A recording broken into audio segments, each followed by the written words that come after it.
আমরা কি আমাদের অবস্থা পরিবর্তনের চেষ্টা করতে চাই?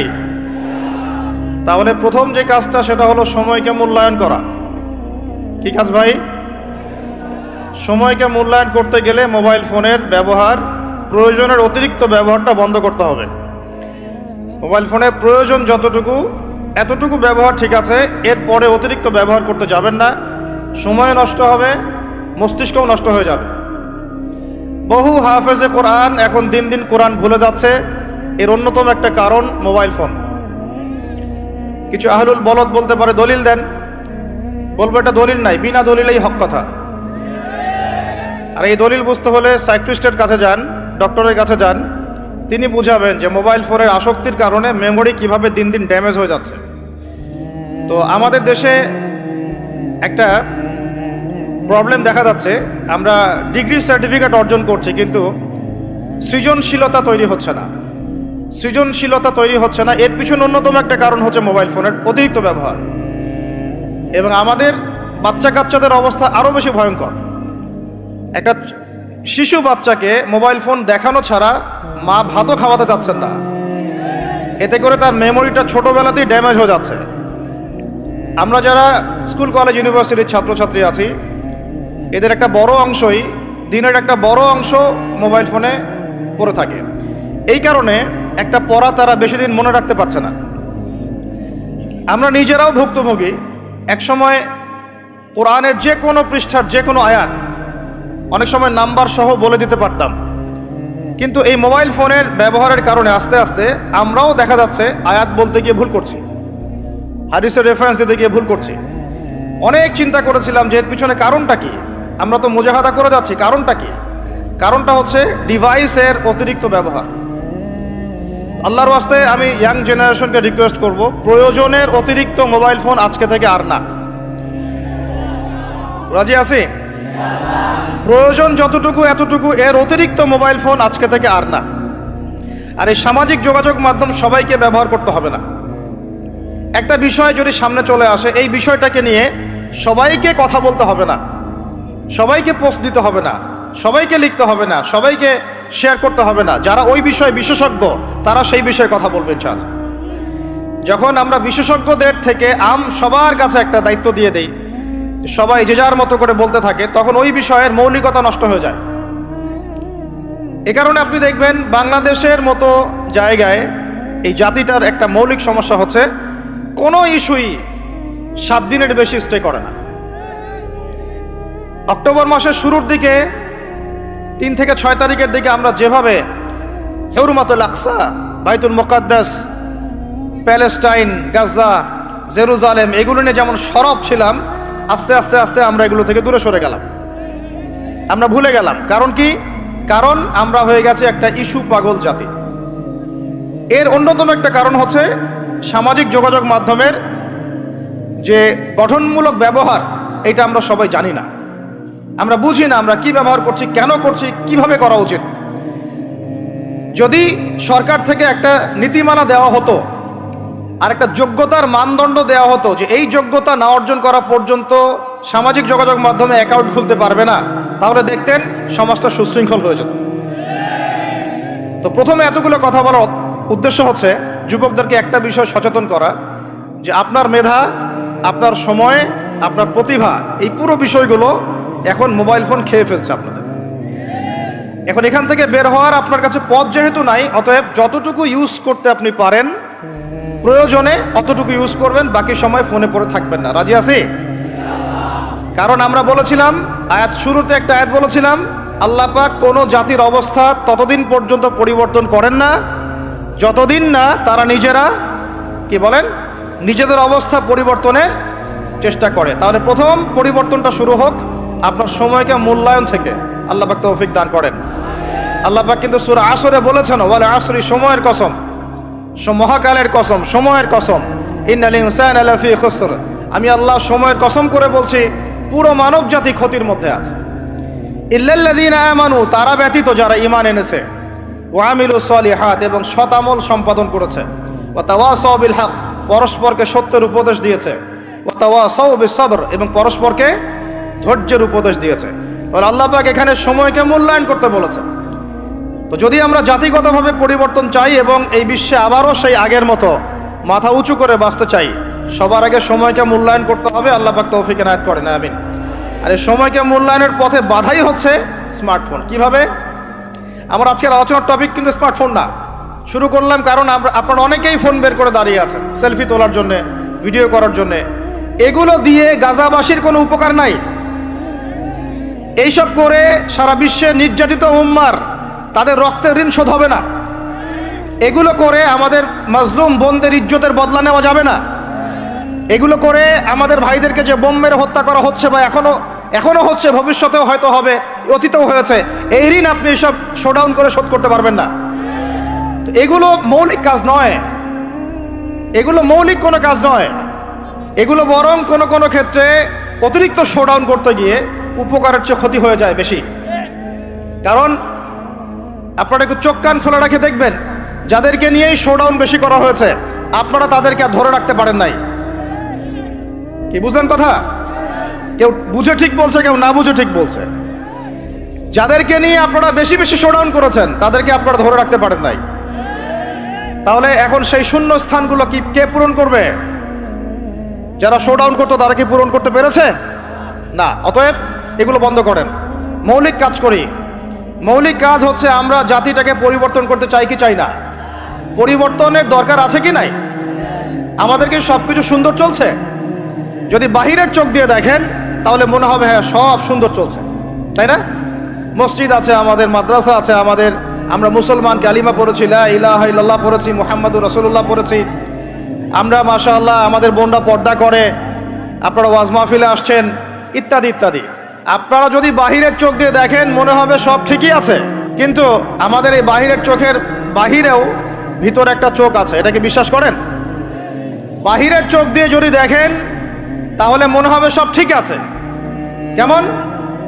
মসজিদ আছে, মাদ্রাসা আছে, আমাদের ওলামায়ে কেরাম আছেন, আমাদের ইসলামের বই পুস্তক লেখা হচ্ছে, আপনারা নামাজ পড়ছেন, কেউ কেউ যাকাত দিচ্ছে, আমাদের বোনরা পর্দা করছে, আমাদের ভাইরা ওয়াজ মাহফিলে আসছে, এভরিথিং ইজ গোয়িং ফাইন।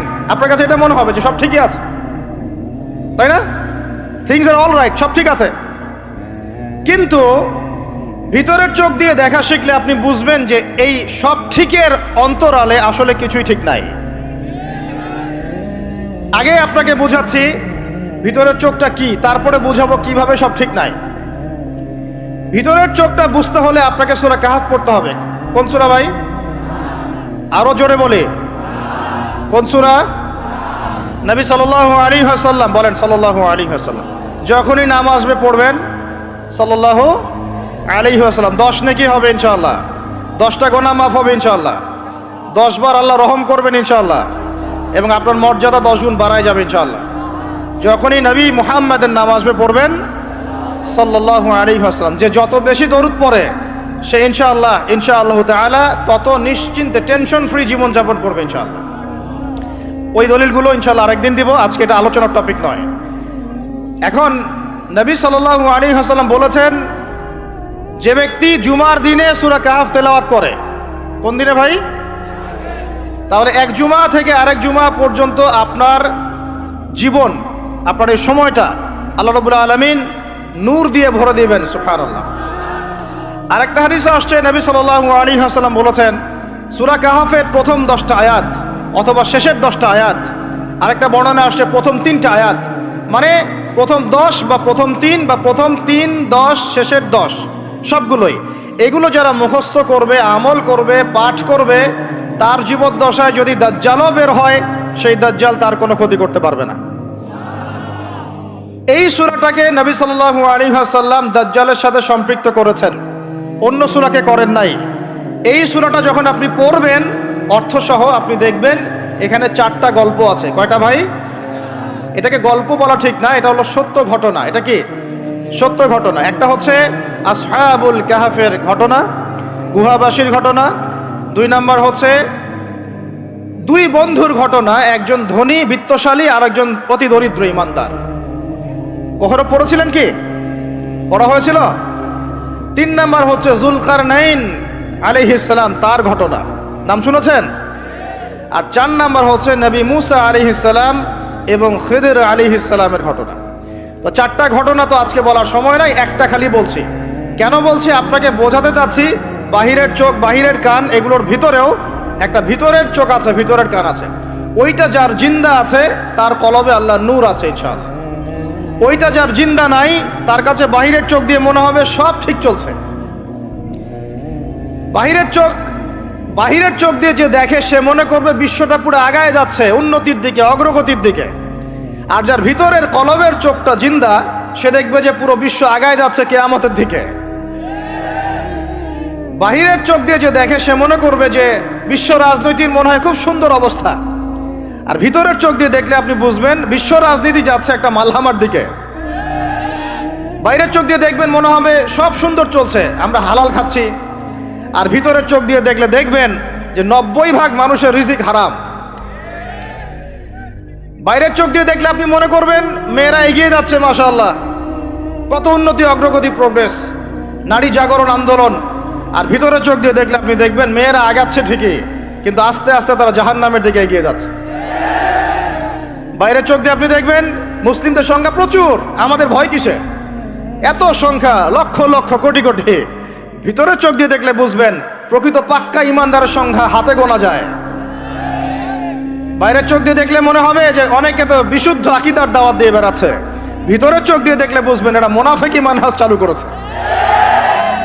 বাইরের চোখ দিয়ে দেখবেন মনে হবে যে মুসলমানরা হয়তো নির্যাতিত হচ্ছে, ওরা কখনো ঘুরে দাঁড়াতে পারবে না, ওরা মনে হয় শেষ হয়ে যাবে। ভিতরের চোখ দিয়ে দেখলে বুঝবেন মুসলমানরা অচিরেই বাইতুল মুকাদ্দাস জয় করবে ইনশাআল্লাহ। আমি বুঝাতে চাচ্ছি বাইরের চোখ আর ভিতরের চোখ এক। ভিতরের চোখ খুলবে কোন সূরায়? ওই সূরার মধ্যে কয়টা গল্প আছে? তার মধ্যে একটা হচ্ছে নবী মূসা এবং খিদির আলাইহিস সালামের গল্প। এইটা একটু শেয়ার করতে চাই, লোভ সামলাতে পারছি না, করব। নবী মূসা আলাইহিস সালাম একদিন বক্তব্য দিচ্ছেন। কি দিচ্ছেন? বক্তব্যকে আরবিতে খুতবা বলা হয়। তো একজন দাঁড়িয়ে বললেন, বনু ইসরাইলদের একজন, হে ইয়া মূসা, আপনি তো চমৎকার একটা বক্তব্য দিয়েছেন, আপনার চেয়ে কোনো জ্ঞানী মানুষ কি পৃথিবীতে এখন আছে? নবী মূসা আলাইহিস সালাম বলছেন, না, আমার জানা মতে আমার চেয়ে কোনো জ্ঞানী মানুষ এখন পৃথিবীতে নাই। স্বাভাবিক, কারণ তিনি তখন নবী, নবীর কাছে আল্লাহর ওহী আসে, তিনি সবচেয়ে জ্ঞানী হবেন, স্বাভাবিক। আল্লাহ রাব্বুল আলামিন বললেন, মূসা, তোমার চাইতেও জ্ঞানী আমার এক বান্দা আছে। বলেন সুবহানাল্লাহ। নবী মূসা আলাইহিস সালাম যখনই শুনতে পারলেন যে আমার চেয়েও জ্ঞানী একজন বান্দা আছেন, তিনি বললেন যে আমি তার সাথে দেখা করতে চাই, আমি তার সাথে দেখা করতে চাই। যুবকরা শোনেন, জ্ঞানী মানুষের সন্ধান পাওয়ার পরে নবী মূসা নবী হয়েও দূর দূরান্ত সফর করেছেন ওই জ্ঞানী মানুষের সাথে সাক্ষাৎ করার জন্য।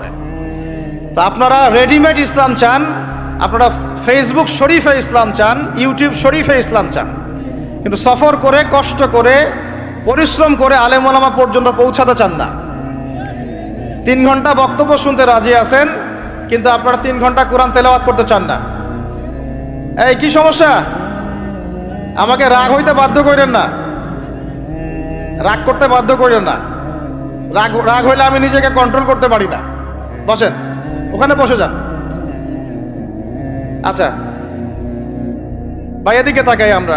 এই যে আলোচনার পরিবেশগুলো নষ্ট করা হচ্ছে, আমি এগুলোই খুব অপছন্দ করি। এই জন্য আমি বারবার মাহফিল কমিটিকে বলি যে ভাই, আপনারা মসজিদে আয়োজন করেন, মসজিদের ভিতরে করেন, জুমার খুতবায় আমাকে নেন, খুতবার পরে আলোচনা নেন, বা বাদ মাগরিব নেন, বাদেশার হালাকায় নেন। যতগুলো মাহফিলে গিয়েছি এই জিনিসগুলো দেখেছি আমি। হই হুল্লা, চিল্লাফল্লা, শোডাউন, সেলফি ইত্যাদি ইত্যাদি। বক্তা হাঁটতে ঢুকতেই তার হিমশিম খেতে হচ্ছে, তার গায়ের উপর মানুষ হুমড়ি খেয়ে পড়ছে। এগুলো কোনোভাবেই ইসলামের আচরণ না। এগুলো উল্টা মানুষকে কষ্ট দেওয়া। ব্যাপারটা বুঝেন, এখানে আল্লাহ এবং তার রাসূলের কথা হচ্ছে। একটা মজলিসে আল্লাহ এবং তার রাসূলের কথা হচ্ছিল, একজন উচ্চস্বরে কথা বলেছেন একজন সাহাবী। আয়াত নাজিল হয়ে গেল আল্লাহর পক্ষ থেকে, যেখানে নবী কথা বলেন তার কণ্ঠস্বরের উপরে কণ্ঠস্বর উঁচু করো না। লা তারফাউ আসওয়াতাকুম ফাওকা সাউতিন নবী ওয়া লা তাজহারু লাহু, তোমরা নবীর কণ্ঠস্বরের উপরে কণ্ঠস্বর উঁচু করো না। তাহলে কি হবে? আন তাহবাতা আমালাকুম ওয়া আনতুম লা তাশউরুন, তোমাদের আমলনামা ডিলিট হয়ে যাবে, আমলনামার সব নেক আমল নষ্ট হয়ে যাবে, তোমরা টেরই পাবে না। নাউযুবিল্লাহ। আমরা এটাকে কিছু মনেই করি না। আল্লাহ পাক আমাদেরকে বুঝ দান করেন, আমিন। আর এটা কি হয়, সমস্যা, আলোচনার প্রসঙ্গটা হারিয়ে ফেলা যায়। এটা আপনারা যখন আলোচনা করবেন বুঝতে পারবেন। আলোচনা একটা একটা একটা কন্টেন্ট থাকে, একটা ধারা থাকে। তো এই ধারাটা বিঘ্নিত হলে আবার শুরু করতে হয় শুরু থেকে। আল্লাহ পাক আমাদেরকে হেদায়েত দান করেন, বুঝ দান করেন। কষ্ট করে আসছেন, যেখানে জায়গা পেয়েছেন 1 ইঞ্চি ওখানে দাঁড়িয়ে যাবেন, নড়াচড়া হবে না। আলোচনা ইনশাআল্লাহ 1 ঘন্টার মধ্যে শেষ হয়ে যাবে, তারপরে আপনারা নড়াচড়া করবেন ইনশাআল্লাহ। ঠিক আছে ভাই? আর যাদের কোনো প্রশ্ন থাকবে একটু লিখিত আকারে আমাদের ভাইদেরকে দিবেন, শেষে আমরা কিছু অ্যান্সার দেওয়ার চেষ্টা করবো ইনশাআল্লাহ তাআলা। কোথায় ছিলাম? আচ্ছা, কোথায় বলেন? মাশাআল্লাহ, আমাদের শ্রোতার অনেক বিচক্ষণ, আল্লাহ পাক তাদেরকে কবুল করেন। আল্লাহ পাক আমাকে জানা অনুযায়ী আমল করার তৌফিক দান করেন, আপনাদেরকে শোনা অনুযায়ী আমল করার তৌফিক দান করেন। তো নবী মুসা আলাইহিস সালাম কি বলেছিলেন? জ্ঞানী মানুষ, তাই তো? তো যখন আল্লাহ পাক বললেন যে না, আমার আরেকজন বান্দা আছে তিনি জ্ঞানী মানুষ, তখন তিনি বললেন যে আমি তার সাথে কি করতে চাই? সাক্ষাৎ করতে চাই। এখান থেকে বলছিলাম যে আপনারা জ্ঞানের জন্য সফর করবেন, ইলম অর্জনের জন্য কি করবেন? সফর করবেন, আলেমদের কাছে যাবেন, তাদের বাসায় যাবেন, সাক্ষাৎ করবেন, মাদ্রাসায় যাবেন, সোহবত নিবেন। সবসময় রেডিমেড জ্ঞান নিতে আসবেন না। তো রেডিমেড জিনিস পেলে মানুষের মূল্য বোঝে না। ওই যে সাহাবীরা যারা রক্ত দিয়ে ইসলাম প্রতিষ্ঠা করেছে, তারা জানতেন ইসলাম কি জিনিস। আমরা রেডিমেড পেয়েছি তো আমরা বুঝি না ইসলাম কি জিনিস, আমরা বুঝি না, বিশ্বাস করেন আমরা বুঝি না। তো যাই হোক, তো মুসা আলাইহিস সালাম বলছেন যদি আমাকে যুগ যুগ ধরে সফর করতে হয় তবুও আমি সফর করব, তারপরেও আমি তার সাক্ষাৎ চাই। আল্লাহ পাক বললেন ঠিক আছে, তুমি তাকে পাবে যখন মাজমাউল বাহরাইন বলা হয়, 2 সমুদ্র যেখানে মিলে যাবে সেখানে তুমি আমার সেই বান্দাকে পাবে। কোথায় পাবে ভাই? 2 সমুদ্র যেখানে মিলে যাবে সেখানে পাবে। এখানে আপনি ভৌগোলিকভাবে ওর ব্যাখ্যা নিতে পারেন, আধ্যাত্মিকভাবেও নিতে পারেন।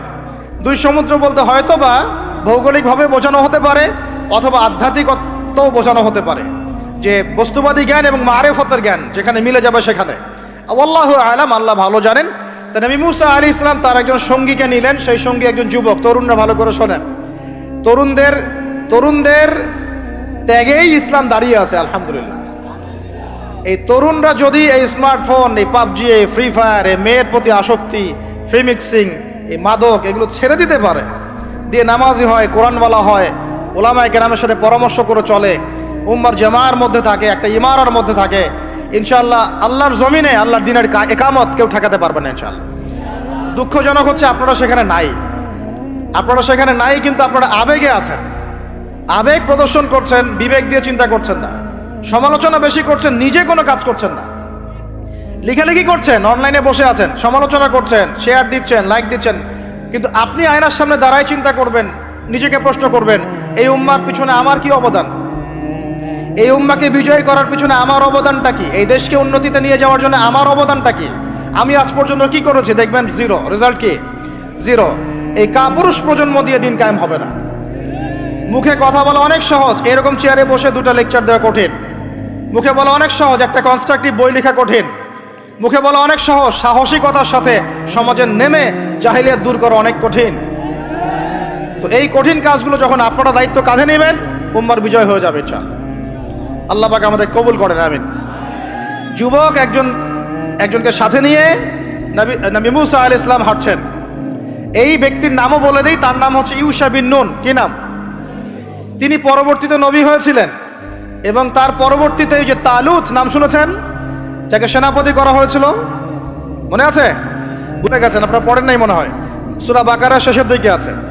ওই তালুতের নেতৃত্বেই তো বাইতুল মুকাদ্দাস জয় হলো, বনু ইসরাইল সেখানে ঢুকলো, এবং তখন সূর্য ডুবে যাচ্ছিল।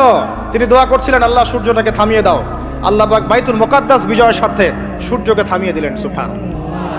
মহাবিশ্বে সূর্যের ঘূর্ণন থেমেছে একবার, মহাবিশ্বে সূর্যের ঘূর্ণন আল্লাহ থামিয়ে দিয়েছেন। কোরআন সাক্ষী আছে, হাদিস সাক্ষী আছে। আবার অচিরেই নবী সাল্লাল্লাহু আলাইহি ওয়াসাল্লাম বলেছেন, দাজ্জাল যখন আসবে, ওর শাসন যখন শুরু হবে, 40 দিনের প্রথম দিনটা হবে 1 বছরের সমান। এখন 1 বছরের সমান একদিন কিভাবে হতে পারে, এটা আপনারা ভাববেন যারা অ্যাস্ট্রোফিজিক্স পড়েন, যারা ফিজিক্স নিয়ে পড়েন, যারা অ্যাস্ট্রোনমি নিয়ে ঘাটাঘাটি করেন, আপনারা এটা তদন্ত করে দেখেন কিভাবে একটা বছর একদিনের সমান হতে পারে, একদিন 1 বছর সমান কেমন করে হতে পারে। তারপরের দিন হবে 1 মাসের সমান, তারপরের দিন হবে 1 সপ্তাহের সমান, তারপরের দিনগুলো হবে আমাদের দিনের মতো। তার মানে মহাবিশ্বে কিছু একটা হতে পারে, আল্লাহ ভালো জানেন। তো ওইদিকে আমরা যাচ্ছি না। এখন নবী মুসা আলাইহিস সালাম হাঁটতে শুরু করলেন। চলতে চলতে চলতে তিনি ওই মাজমাউল বাহরাইনের কাছে পৌঁছে গেলেন। আল্লাহর পক্ষ থেকে নির্দেশ ছিল, তোমার থলির মধ্যে একটা মাছ নাও, যেই মাছটা যখন লাফ দিয়ে জীবিত হয়ে যাবে এবং সমুদ্রে লাফ দিয়ে ফেলবে তখনই তুমি তার দেখা পাবে। একটা মৃত মাছ তিনি নিলেন, হাঁটা শুরু করলেন। যোজন যোজন দূর চলতেই থাকলেন, হাঁটতেই থাকলেন। এক পর্যায়ে একটা পাথরের হেলান দিয়ে রেস্ট নিচ্ছেন, বিশ্রাম করছেন। বিশ্রাম করতে গিয়ে তিনি তার সঙ্গীকে বলছেন, আচ্ছা যে নাস্তা নিয়ে আসছিলাম সেটা নিয়ে আসো দেখি। তখন তিনি বলছেন, আমি তো আপনাকে বলতে ভুলে গিয়েছি, ওই মাছ তো জীবিত হয়ে চলে গেছে সমুদ্রের মধ্যে। তখন মুসা আলাইহিস সালাম বললেন, আরে আমাকে এতদিন বলোনি কেন, এতক্ষণ বলো নাই কেন? ওইটাই তো সেই জায়গা যেখানে আমি তাকে পাবো। তারা আবার ব্যাক করলেন, সেই জায়গায় দেখলেন পাথরের উপরে সেই আল্লাহর বান্দা বসে আছে। তার নাম খিদির আলাইহিস সালাম। খিদির শব্দের অর্থ শ্যামল। খিদির মানে শ্যামল। হাদিসে আসছে তিনি যেখানে যেতেন মৃত জায়গার উপরে বসলে সেই জায়গা সবুজ হয়ে যেত। সুবহানাল্লাহ। তো খিদির মানে শ্যামল, সবুজ আলাইহিস সালাম।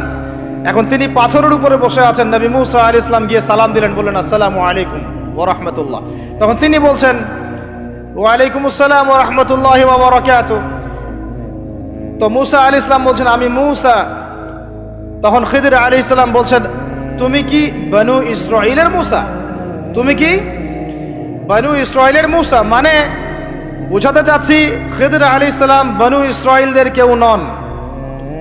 পৃথিবীর সবচেয়ে জ্ঞানী মানুষ বনু ইসরাইলদের মধ্যে নন, তিনি বনু ইসরাইলের বাইরে কেউ একজন। তাই এখনকার যে স্টেট অফ ইসরায়েল দাবি করে যে তারা হচ্ছে ইহুদি এবং তারা বনু ইসরাইল, তারাই পৃথিবীর সবচেয়ে এলিট সোসাইটি, বাকি সবাই তেলাপোকা, ওদের এই দলিল, এই কথার উল্টা দিকে কোরআন কথা বলেছে, খিদির বনু ইসরাইলের কেউ ছিল না। তো পৃথিবীর সবচেয়ে সেরা মানুষ, জ্ঞানী মানুষকে খুঁজতে হলে নবী মুহাম্মদ সাল্লাল্লাহু আলাইহি ওয়াসাল্লামের উম্মতে আসতে হবে। কথা বুঝতে পারছেন? পরতে পরতে দলিল আছে, একটু ঠান্ডা মাথায় গভীরভাবে ভাবার চেষ্টা করতে হবে। তো এখন খিদির আলাইহিস সালামকে নবী মুসা আলাইহিস সালাম বলছেন যে, হাল আদুল্লুকা আলা আন তুআল্লিমানি মিম্মা উল্লিমতা রুশদা। আমি শুনেছি আল্লাহ আমাকে বলেছেন যে আপনি পৃথিবীর সবচেয়ে জ্ঞানী মানুষ, তাহলে আমি কি আপনার সাথে সঙ্গী হতে পারি, সফর করতে পারি, যে আপনাকে আল্লাহ পাক যে জ্ঞান শিক্ষা দিয়েছেন আপনি আমাকেও শেখাবেন? এটা হলো স্টুডেন্টের একটা আর্তনাদ। ছাত্র হিসেবে তিনি বলছেন, আমি কি আপনার সঙ্গী হতে পারি? আল্লাহ আপনাকে যে জ্ঞান শিখিয়েছেন আমাকেও শিখাবেন। দেখেন, একজন নবী এই কথা বলছেন। আর আমাদের তো মাশাআল্লাহ, ওই যে বললাম, জ্ঞান শেখার কোনো ফিকির নাই। 6 মাসের একটা কোর্স করতে পারি না, কোরআন তেলাওয়াত শিখবো 3 মাসের কোর্স করতে পারি না, 3 ঘন্টা ওয়াজ শুনতে রাজি, 3 ঘন্টা আমরা বই পড়তে পারি না। তো এই প্রজন্মটা দিয়ে হবে না ভাই। আমি আপনাদেরকে পরিবর্তন করতে চাই, আল্লাহ পাক যেন কবুল করেন, তৌফিক দান করেন। এখন খিদির আলাইহিস সালাম বলছেন, ইন্নাকা লান তাস্তাতিআ মাইয়া সাবরা। টিচারের কি কথা, কি দূরদর্শিতা! টিচার বলছেন যে তুমি তো আমার সাথে সবর করতে পারবে না। সঙ্গী হওয়ার আগেই কথা বলা শেষ। আপনি এসে আমাকে বলছেন, ভাই আপনার সাথে কি সফর করতে পারি, একটু এলেম শেখাবেন, আর আমি বলছি আপনি তো সফর করতে পারবেন না। তো কি পরিমাণ জ্ঞান, গভীরতা, দূরদর্শিতা থাকলে, ভবিষ্যৎ সম্পর্কে দূরদর্শিতা থাকলে তিনি আগেই বলতে পারেন যে আপনি সফর করতে পারবেন না। ক্লাসে আপনি পড়িয়েছেন মনে করেন 100 জন বাচ্চাকে, শেষে আপনি বললেন যে অমুক আব্দুর রহমান সে ফার্স্ট হতে পারে, এবং আব্দুর রহিম তুমি ভালো স্টুডেন্ট না, তুমি দুষ্টামি করো, পড়াশোনা করো না, তুমি ফার্স্ট হতে পারবে না, লাস্ট হবা তুমি। তো রেজাল্টের দিন দেখা গেল সত্যি সত্যি আব্দুর রহমান ফার্স্ট হয়েছে, আব্দুর রহিম লাস্ট হয়েছে। তার মানে কি টিচার গায়েবের খবর জানে? এটা কি তার হিকমা, তার প্রজ্ঞা, তার বাসিরা, তার অভিজ্ঞতা? আল্লাহ পাক তাকে সেই জ্ঞানটা দিয়েছিলেন। মুসা আলাইহিস সালামকে মুখের উপর বলে দিলেন যে তুমি তো আমার সাথে সবর করতে পারবে না। মুসা আলাইহিস সালাম বলছেন, সাতাজিদুনি ইনশাআল্লাহু সাবিরান ওয়ালা আ'সি লাকা আমরা। ইনশাআল্লাহ আপনি আমাকে ধৈর্যশীল পাবেন এবং আমি আপনার কাজে কোনো বিঘ্ন সৃষ্টি করব না।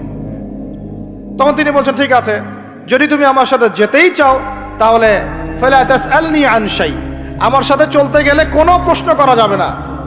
কেমন টিচার! টিচার দেখেন, আমার সাথে চলো, জ্ঞান অর্জন করতে চাও করো, কোনো প্রশ্ন করতে পারবে না। একটা হাদিসেও আসছে, একটা কম ধ্বংস হয় যখন নবীদেরকে অতিরিক্ত প্রশ্ন করে, এটা কেন, ওইটা কেন, ওইটা কেন। বেশি প্রশ্ন করতে হয় না, অতিরিক্ত প্রশ্ন করতে হয় না। তো যাই হোক, সফর শুরু হলো। ফানতালাকা, তারা হাঁটা শুরু করলেন। হাত্তা ইযা রাকিবা ফি সাফিনাতি খারাকাহা, চলতে চলতে একটা নদী আসলো। তো এই নদীর পার হয়ে আরেক জায়গায় যেতে হবে, কিন্তু এটা পার হওয়ার জন্য তাদের কাছে অর্থ নাই। এক নৌকার মাঝি, সে বিনামূল্যে এটাকে পার করার জন্য প্রস্তাব দিল, ঠিক আছে বিনামূল্যে পার করে দিব। সেই নৌকায় করে তারা যখন যাচ্ছেন, যেতে যেতে তীরে পৌঁছার আগেই সেই নৌকার তলদেশটা খিদির আলাইহিস সালাম ফুটা করে দিলেন।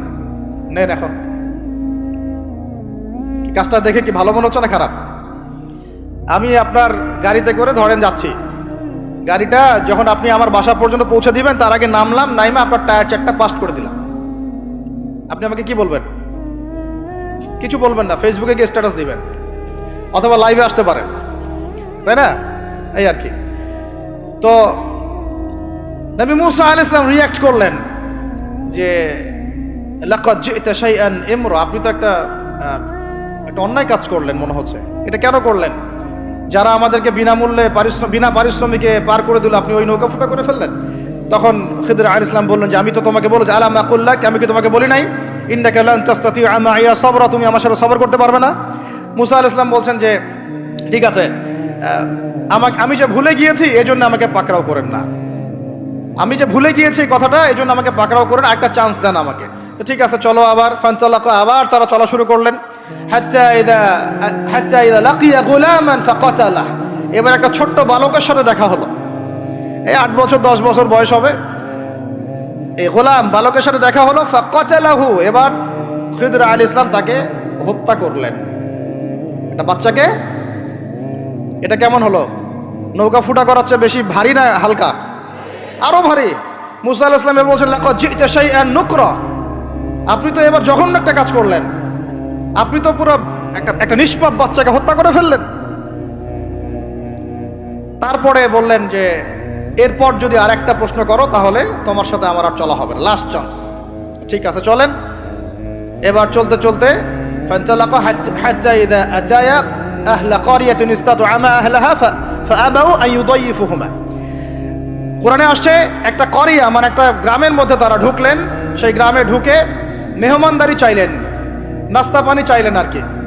তো তারা মেহমানদারি করলো না, দূর দূর করে তাড়িয়ে দিল। অনেকটা আমাদের ওই কলকাতার দাদা বাবুদের মতো আর কি, জিজ্ঞাসা করে যে খেয়ে আসছেন না খেয়ে যাবেন। এটা আমাদের আস্তে আস্তে আমাদের মধ্যে ছড়ায় পড়তেছে আর কি। মেহমান আসলে বিরক্ত হয়, কবে যাবে সেই ফিকির করে। এরা মেহমানদারি করলো না, উল্টা তাকে তাড়িয়ে দিল।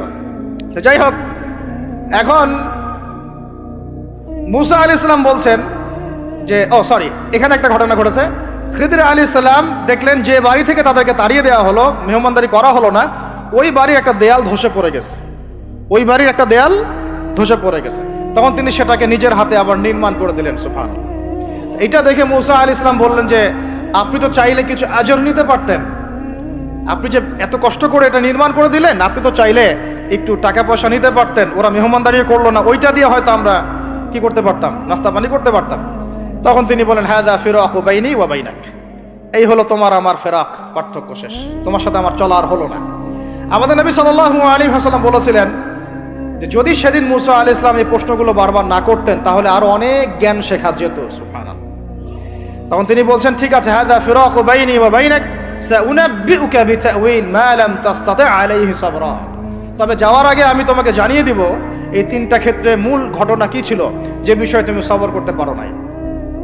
আম্মা সাফিনা, ওই যে সাফিনা বা নৌকা, আম্মা সাফিনাতু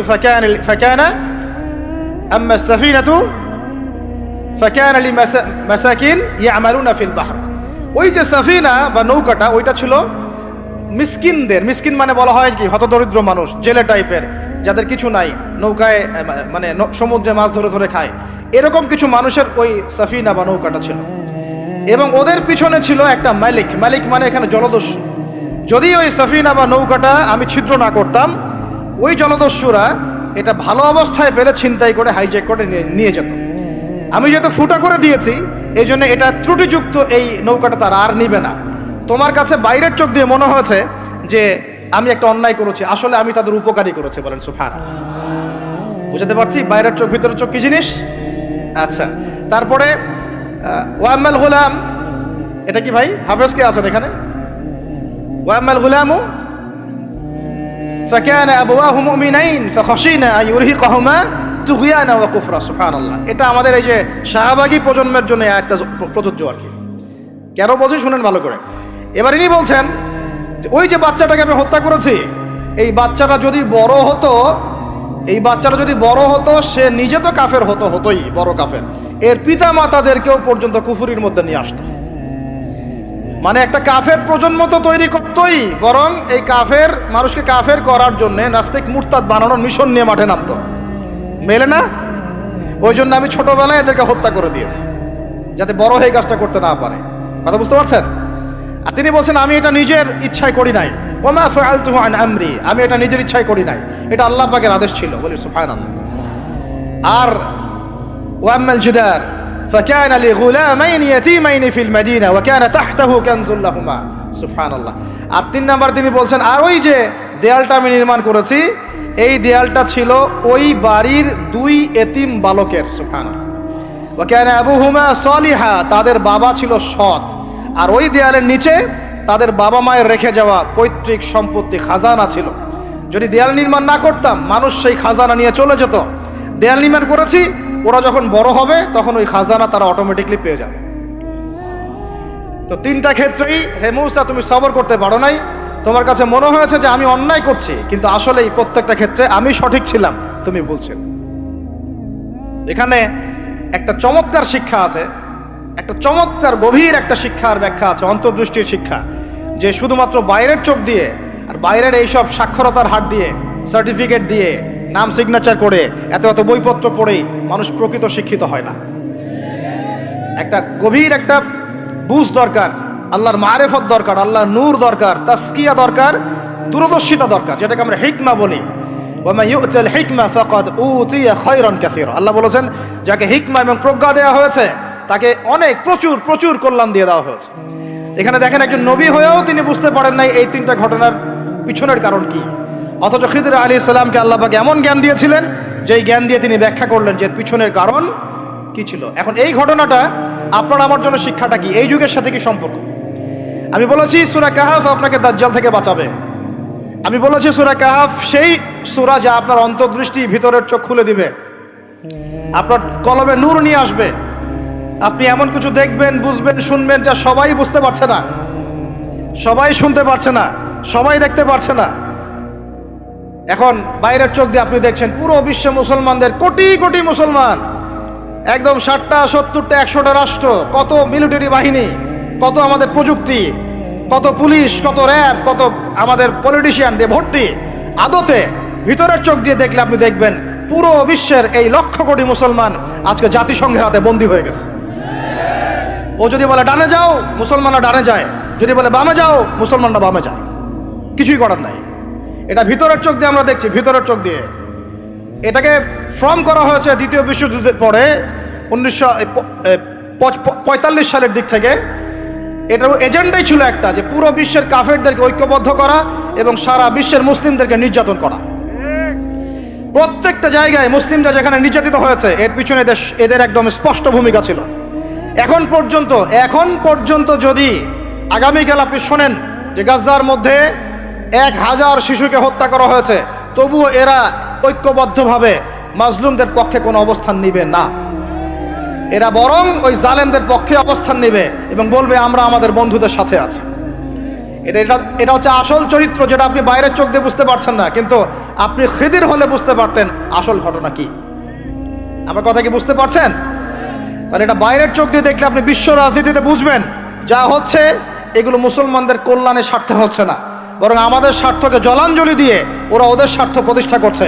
আল্লাহ পাক এই জালেমদের থেকে আমাদেরকে হেফাজত করেন। এইটা হচ্ছে মূল তাগুতি শক্তি, পুরো বিশ্বের মূল তাগুত, মূল কুফর, মূল শিরকের গোড়াই হচ্ছে এটা। বিশ্বাস করেন ইমামুল মাহদী যখন আসবেন এবং ঈসা ইবনে মারইয়াম যখন আসবেন, ইনশাআল্লাহু তাআলা এই গোড়ার তাগুতি শক্তির কোনো অস্তিত্ব এই পৃথিবীতে থাকবে না ইনশাআল্লাহ। আমরা এটাও জানি 80টা পতাকা একত্রিত হবে। কতটা? 80টা পতাকা একত্রিত হয়ে মুসলমানদের বিরুদ্ধে তারা যুদ্ধ করবে। ইতিহাসের ছাত্র কেউ থাকলে আমার সামনে দাঁড়ায় বলেন তো, যে এই পুরো বিশ্বের ইতিহাসে কোনোদিনও 80টা ফ্ল্যাগ একত্রিত হয়ে মুসলমানদের বিরুদ্ধে লড়েছে? হয়েছে এই ঘটনা কখনো? তার মানে হয় বর্তমানে হবে অথবা ভবিষ্যতে হবে। আর আপনাকে যদি জিজ্ঞাসা করি এটা কাদের দ্বারা সম্ভব, পুরো বিশ্বের 80টা ফ্ল্যাগকে একত্রিত করা কাদের দ্বারা সম্ভব? আপনার বিচক্ষণতা থাকলে, খিদির যদি আপনি হয়ে থাকেন, আপনি বুঝতে পারবেন কাদের দ্বারা সম্ভব। এখন এটা হলো জিওপলিটিক্যাল অবস্থা। তবে ওইখানে যে ওদের মধ্যে সবাই এক তা নয়, ওদের মধ্যেও দুটো ভাগ আছে। এক শ্রেণীর নাসারা আছে যারা মুসলমানদের কাছাকাছি থাকবে, যারা দেখবেন মুসলমানদের পক্ষে অবস্থান নেবে। আর এক শ্রেণীর নাসারা থাকবে যারা মুসলমানদের সরাসরি শত্রুতা করবে। এই বিষয়ে আল্লাহ পাক সূরা মাইদার মধ্যে স্পষ্ট বলেছেন, ইয়া আইয়ুহাল্লাযীনা আমানু, হে মুমিনগণ, লা তাত্তাখিযুল ইয়াহুদা ওয়ান নাসারা আউলিয়া, তোমরা ইহুদি এবং নাসারাদেরকে বন্ধুরূপে গ্রহণ করো না। কে বলেছেন? কে বলেছেন? এখন আপনি কি আল্লাহর দিকে তেরে আসবেন? আপনি কি আল্লাহর সামনে আল্লাহর দিকে তেরে আসবেন? হ্যাঁ, আপনি আল্লাহ আপনি কেন এই কথা বললেন, আপনি কেন অসাম্প্রদায়িক কথা বললেন, এমন কথা বলবেন? আল্লাহ বলছেন সূরা মাইদা আয়াত নাম্বার 51-তে, কত নাম্বার? আল্লাহ বলছেন, ইয়া আইয়ুহাল্লাযীনা আমানু, হে মুমিনগণ, তোমরা যদি মুমিন হয়ে থাকো, লা তাত্তাখিযুল ইয়াহুদা ওয়ান নাসারা আউলিয়া, ইহুদি এবং নাসারাদেরকে বন্ধুরূপে গ্রহণ করো না। এখন কি আল্লাহ পাক সব ইহুদিকেই বলছেন, সব ইহুদি সব নাসারাকেই বলছেন, সব খ্রিস্টানকে বলছেন? উত্তর না। কাদেরকে বলছেন? বা'দুহুম আউলিয়াউ বা'দ, ইহুদি নাসারার মধ্যে যারা একে অপরের বন্ধু, ইহুদি নাসারাদের মধ্যে যারা একে অপরের বন্ধু, আল্লাহ পাক তাদেরকে আমাদেরকে বন্ধুরূপে গ্রহণ করতে নিষেধ করেছেন। কেন? আল্লাহ পাক বলেছেন, ওয়া মান ইয়াতাওয়াল্লাহুম মিনকুম ফাইন্নাহু মিনহুম, তোমাদের মধ্যে কেউ যদি ওদের দিকে চলে যায়, ওদের দিকে মুখ ফিরায়, ওদের সাথে বন্ধুত্ব করে, অ্যালায়েন্স করে, তাহলে সে এই উম্মার কেউ না, সে তাদের অন্তর্ভুক্ত হয়ে যাবে। নাউযুবিল্লাহ। এখন আপনি বলেন তো, সারা বিশ্বের ইহুদি এবং খ্রিস্টানরা কি একসাথে আছে? না, ওদের মধ্যে কিন্তু বিভক্তি আছে, আছে না? ওদের মধ্যে বিভক্তি আছে। খেয়াল করে দেখেন, এই ইস্যুগুলোতেও সব খ্রিস্টান কিন্তু একসাথে ইহুদিদের পক্ষ নেয় নাই। ভালো করে খেয়াল করে দেখবেন, বোঝার চেষ্টা করবেন, ওয়ার্ল্ড অ্যাফেয়ার্স বুঝবেন। ওদের মধ্যে ডিভাইডেশন আছে। আল্লাহ পাক বলছেন, সব ইহুদি সব খ্রিস্টান খারাপ এমন নয়, তাদের মধ্যেও ভালো মানুষ আছে। কিন্তু যে ইহুদি যে খ্রিস্টানরা একে অপরের বন্ধু, তাদেরকে তোমরা বন্ধুরূপে গ্রহণ করো না। তাহলে আমাকে বলেন তো, স্ট্রেট ফরওয়ার্ড বলি, যে যারা প্যালেস্টাইনে জুলুম করছে, যে জারজ রাষ্ট্র, তাদের বন্ধু কোন খ্রিস্টানরা? কোন দিকের, কোন পৃথিবীর কোন দিকের, কোন সভ্যতার খ্রিস্টান রাষ্ট্রগুলো ওকে মদদ দিয়েছে বলেন তো দেখি? সর্বপ্রথম ওকে বড় করেছে ব্রিটেন। কে বড় করেছে? এবং এই পশ্চিমা সভ্যতা, ওর সাথে আরো অনেকগুলো কান্ট্রি আছে। তারপরে দ্বিতীয় বিশ্বযুদ্ধের পর 1914 সালে যখন অটোম্যানদেরকে পরাজিত করা হয়েছে, তখন ব্রিটেন ইহুদিদেরকে ঢুকিয়েছে জেরুজালেমে। তারপরে পেলে বড় করেছে। তারপর যখন ওরা একটু শক্তিশালী হয়ে গেছে, তখন ব্রিটেনের রোল শেষ। দ্বিতীয় বিশ্বযুদ্ধের পর সে দায়িত্ব চাপিয়ে দিয়েছে আমেরিকার হাতে। এরপরে সে এই জারজ রাষ্ট্রটাকে আস্তে আস্তে বড় করতে করতে ওই শিশু থেকে একদম ঘোড়সাওয়ারের ঘোড়ায় পরিণত করেছে, আরো শক্তিশালী করেছে। এবং বিগত 1945 থেকে এই 2024 পর্যন্ত, এখন পর্যন্ত প্রত্যক্ষ মদত দিয়ে সে তাকে বিশ্বের রুলিং স্টেট বানিয়েছে। এখন সে বিশ্বের মুসলমানদেরকে বলে, ওঠো, মুসলমানরা ওঠে, বসতে বললে বসে। বাস্তবতা এটা না যে আপনার অনেক মসজিদ আছে, অনেক মাদ্রাসা আছে, অনেক মুসলমান, আপনারা যুব সমাজের একদম বিস্ফোরণ, একজন বক্তা আসছে, একদম আল কোরআনের আলো ঘরে ঘরে জ্বালো। আদতে এগুলোর কোনো মূল্য হচ্ছে না। আদতে এগুলো দিয়ে সারা বিশ্ব দিন প্রতিষ্ঠা হচ্ছে না। কারণ বিশ্বের বাস্তবতা আমরা বুঝতে পারি নাই। বিশ্বের বাস্তবতা বুঝতে হলে খিজির হতে হবে। বিশ্বের বাস্তবতা এইটাই যে ওরা এখন এত শক্তিশালী একটা অবস্থায় গিয়েছে, ওখান থেকে আমাদেরকে তারা কন্ট্রোল করা শুরু করেছে বিগত প্রায় 100 বছর থেকে। কত বছর থেকে? এগুলো আমাদের হুঁশই নাই। আমরা মনে করি, মাশাআল্লাহ, আমি 5 ওয়াক্ত নামাজ পড়ি, কাম খালাস, আমি যাকাত দিয়েছি, কাম খালাস, আমি একদম পর্দা করি, মাশাআল্লাহ, সব কাম খালাস, আমি একটা মসজিদ করেছি, বাস কাম খালাস, আমি মাশাআল্লাহ একটা মাদ্রাসা চালাই, বাস দিন কায়েম হয়ে গেছে। No, not at all. Question কালেও না। যতদিন পর্যন্ত মুসলমানরা আবার সেই ওমর ইবনুল খাত্তাবের শাসন কায়েম করতে পারে নাই, এই বিশ্বে মুসলমানরা স্বাধীন নয়। আমরা এখনো স্বাধীনতা অর্জন করতে পারি নাই। আমরা সেদিন স্বাধীনতা অর্জন করতে পারবো যেই দিন বাইতুল মুকাদ্দাস আমাদের হাতে হবে ইনশাআল্লাহ। ওই দিন আমরা 10 গুণ মূল্য আদায় করবো ইনশাআল্লাহ। এই যে আমাদের এক একটা ভাই, এক একটা বোন, এক একটা আমাদের শিশু, এদের এক একটা রক্তের, মাজলুমদের রক্তে 10 গুণ চড়া মূল্য আদায় করবো ইনশাআল্লাহ। আল্লাহ নবী সেটা বলেছেন যে ইহুদিদের বিপক্ষে কথা বলবে পাথর এবং গাছ। পাথর এবং গাছ পর্যন্ত, হাত্তা ইয়াকুলুশ শাজার ওয়াল হাজার, এমনকি গাছ এবং পাথর কথা বলা শুরু করবে, ইয়া মুসলিম, হে মুসলিম সৈন্য, ইন্না ওয়ারাইল ইয়াহুদ, আমার পিছনে ইহুদি সৈন্য দাঁড়িয়ে আছে, তাল ফাকতুলহু, আসো একে হত্যা করে যাও। এই দৃশ্য দেখার জন্য এখনো এই সভ্যতা বাকি আছে ইনশাআল্লাহ। ইনশাআল্লাহ আমরা 10 গুণ চড়া মূল্য আদায় করবো ইনশাআল্লাহ।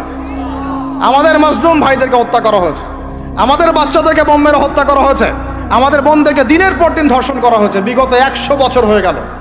আর আশপাশে অনেক মুনাফিক বসে আছে, এরা টু শব্দ পর্যন্ত করতে পারে নাই। ধিক তোমাদের রাজতন্ত্রের উপরে, তোমাদের ক্ষমতার উপরে ধিক্কার জানাই আমরা। যেই ক্ষমতা নিয়ে তোমরা ইহুদিদের বিরুদ্ধে দাঁড়াতে পারো না, এই ক্ষমতার উপর আমরা ধিক্কার জানাই। ওর যে ওই মাজলুম ভাইরা অনেক ভালো, যারা ওই গুটি কয়েক লাঠিসোঁটা নিয়ে এদের প্রতিবাদ করেছে। ইনশাআল্লাহ এই প্রতিবাদ কিয়ামত পর্যন্ত থাকবে ইনশাআল্লাহ।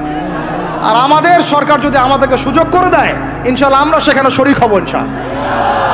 আমরা তো আর বিচ্ছিন্নভাবে শরীক হতে পারবো না। আমরা একটা জাতি গঠন করব। আমরা তো রাষ্ট্রের বাইরে না, আমরা সরকারের বাইরে না, আমরা বিদ্রোহী না, আমরা সরকারের বিরুদ্ধে কোনো অবস্থান নেই না। আমরা দাবি জানাবো, যদি আমাদের প্রত্যেক সদস্যকে, মানে আমাদের এই যে আমাদের দেশের যারা প্রশাসনে আছেন, আমজনতার মধ্যে আছেন, যাদের মধ্যে জিহাদের জজবা আছে, যারা ইহুদিদের সাথে জিহাদ করতে চায়, এই মানুষগুলোকে আপনারা প্রশিক্ষিত করেন, করে গাজায় পাঠান ইনশাআল্লাহ।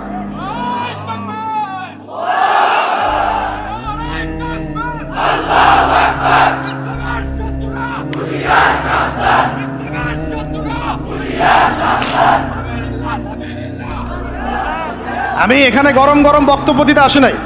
এখানে গরম গরম বক্তব্য দিয়ে আপনাদেরকে উত্তেজিত করা আমাদের উদ্দেশ্য না। উদ্দেশ্য হচ্ছে বিশ্বের প্রেক্ষাপটটা বোঝানো। এই বিশ্বে আমরা স্বাধীন হতে এখনো পারি নাই। যেদিন পারবো, কোন দিন পারবো? যেদিন বাইতুল মুকাদ্দাস আমাদের হাতে আসবে। বিশ্বাস করেন, ওই জায়গা থেকেই ইনশাআল্লাহ অচিরে ঈসা ইবনে মারইয়াম সারা বিশ্বকে শাসন করবে ইনশাআল্লাহ। ওই সময় দেখবেন মুসলমানরা স্বাধীনতা কাকে বলে। আমি বলেছি, এক একটা জুলুমের 10 গুণ চড়া হিসাব। এটা হবেই, আমরা পারি আর না পারি, আমরা বেঁচে থাকি আর না থাকি, আপনারা থাকেন আর না থাকেন, আমাদের বাচ্চারা থাকুক আর না থাকুক, একটা প্রজন্ম আল্লাহ পাক নিয়ে আসবেন। একটা প্রজন্ম আল্লাহ পাক নিয়ে আসবেন। আমি বলছি, ওই প্রজন্ম টিকটক প্রজন্ম না, ওই প্রজন্ম এইসব মানে সেলফি সোডাও নাইওয়াস প্রজন্ম না।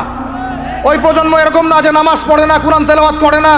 ওই প্রজন্ম এমন না দাওয়াতের মেহনত নাই, ওই প্রজন্মের জিহাদের কোনো জজবা নাই, ওই প্রজন্মের মধ্যে ইসলামের শারঈ কোনো জ্ঞান নাই, ওলামায়ে কেরামের কোনো সোহবত নাই, দিন প্রতিষ্ঠার কোনো ফিকির নাই। এমন প্রজন্মের কোনো প্রয়োজন নাই আমাদের। আমাদের এমন প্রজন্মের দরকার, যে প্রজন্মের প্রত্যেকটা যুবক ভাই নামাজি, কোরআনওয়ালা, সুন্নতওয়ালা, সুন্নতের পাবন্দ এবং তাহাজ্জুদ গোজার।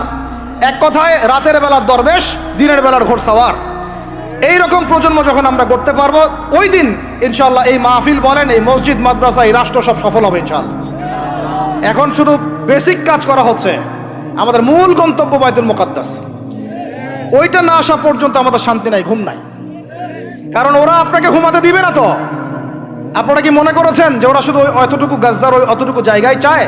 কোশ্চিন কালেও নয়। যে আরবরা ওদের বিরুদ্ধে এখন কথা বলতে সাহস পাচ্ছে না, ওই এক একটা আরব রাষ্ট্র দখল করে ছাড়বে, দেখে নিয়ে। আমি যদি ওটা চাচ্ছি না, দোয়া করি না, কিন্তু ওদের এজেন্ডা এটাই যে পুরো, আমি আখিরুজ্জামানের স্টুডেন্ট, ওদের এজেন্ডা জায়নিজম, পেট্রোডলার থেকে শুরু করে প্যালেস্টাইন ইস্যু নিয়ে আমি আলহামদুলিল্লাহ বিগত 5-7 বছর থেকে পড়াশোনা করেছি। আমি আমার টুপির নিচ থেকে কথা বলছি না। ওদের এজেন্ডা হচ্ছে পুরো হোলি ল্যান্ডটা তারা দখল করতে চায়। হোলি ল্যান্ড কাকে বলে এটাও তো আমরা জানি না। ওরা শুধুমাত্র ওই ওয়েস্টার্ন ব্যাংক আর বাইতুল আকসা, বাইতুল মুকাদ্দাস আর এই গাজার অংশটুকু দখল করতে ওখানে আসে নাই। ওরা এসেছে পুরো হোলি ল্যান্ডটাকে দখল করতে।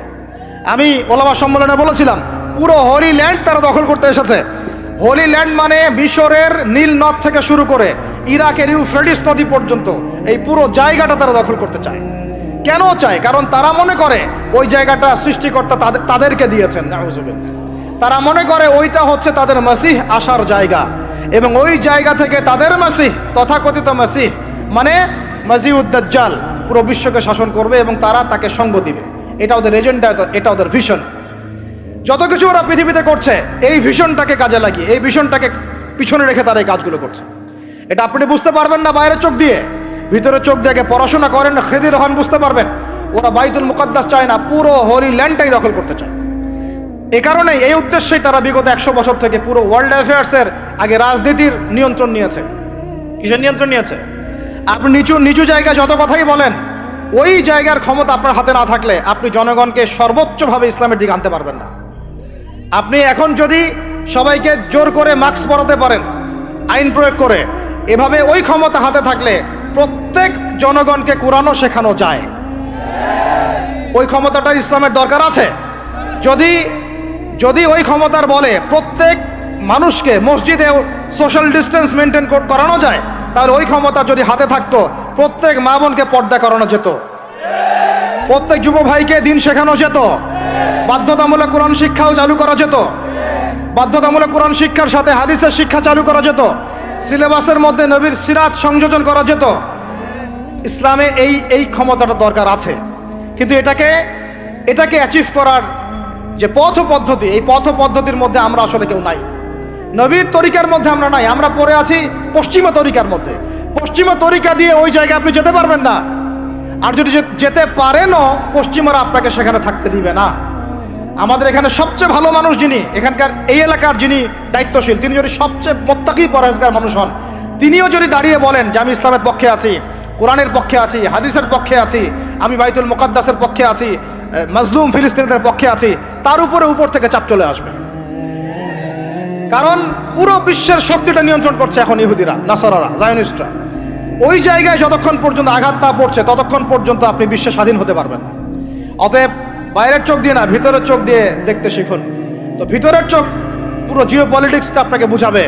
ভিতরের চোখ দিয়ে দেখলে আপনি দেখবেন মুসলমানরা এখনও তাদের অধীনে পরাধীন হয়ে আছে। এখান থেকে আমরা স্বাধীনতা চাই ইনশাআল্লাহ।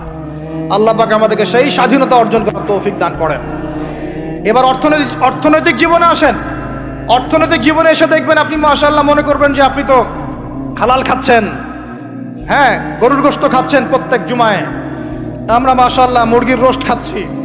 ঢাকার মানুষ তো খালি খায় আর খায়, সবাই খাচ্ছে মাশাআল্লাহ বসে, ছেলে মেয়ে, ফুচকা চটপটি এইটা ওইটা, আর খাবারের দোকানের অভাব নাই, সবাই খাচ্ছে। ভাবখানা এমন যে দুনিয়াতে এসেছি খাওয়ার জন্যে। দুনিয়াতে আসছে তিনটা কাজ, খাবো, টয়লেট করব, আর মেয়েদের সাথে সহবাস করবো, ব্যাস, দ্যাটস অল। ভাবখানা দেখলে এমন মনে হয় আমাদের। আল্লাহ পাক আমাদেরকে বুঝদান করেন, হেফাজত করেন। এইগুলো করতে দুনিয়াতে আসি নাই আমরা। এগুলো আমাদের মূল কাজ নয়, এগুলো আমাদের প্রয়োজন। আপনি মনে করছেন যে মাশাআল্লাহ সবাই হালাল খাচ্ছি, বিশ্বাস করেন পুরো বিশ্বের অর্থনীতি সুদভিত্তিক। একদম খোলামেলা ওয়াকুলু কওলান সাদীদা বললাম। আল্লাহ পাক বলেছেন একদম স্পষ্ট সরাসরি খোলামেলা কথা বলো। পুরো বিশ্বের অর্থনীতি সুদভিত্তিক। যারা এই পুরো বৈশ্বিক অর্থনৈতিক সিস্টেমের মধ্যে ঢুকে গেছে, অর্থাৎ ওয়ার্ল্ড ব্যাংক, IMF এবং ফেডারেল রিজার্ভ ব্যাংকের আওতায় চলে আসছে, এরকম কোনো সেন্ট্রাল ব্যাংক 100% সুদমুক্ত হতে পারবে না। ফুল স্টপ, কোনোভাবেই সম্ভব না। আপনি যত বড় মুসলিম কান্ট্রি হন না কেন, আপনি এদের আওতায় থাকলে কোনো অবস্থাতেই সুদমুক্ত থাকতে পারবেন না। তাহলে এখন আমি যদি আপনাকে প্রশ্ন করি, বিগত 20 বছর থেকে একটা রাষ্ট্র এই জালেমদের বিরুদ্ধে লড়াই করেছিল এবং সাম্প্রতিক সময়ে তাদের কারেন্সি মার্কিন ডলারকে ছাড়িয়ে গেছে, তারা কিভাবে পেরেছে? এই তথ্য কি আপনাদের কাছে আছে? তথ্য আছে? নাম মেনশন করার দরকার নাই, আপনারা বুঝতে পারেন কি পারেন না? এই মোল্লাদের দৌড় মসজিদ পর্যন্ত নয়, এই মোল্লাদের দৌড় হবে বাইতুল মুকাদ্দাস পর্যন্ত ইনশাআল্লাহ। ওইখানে নামাজ না পড়া পর্যন্ত এদের ঘুম হবে না ইনশাআল্লাহ, দেখে নিয়ে। এখন কথা হচ্ছে তারা পড়লো কিভাবে? অনেক কারণ।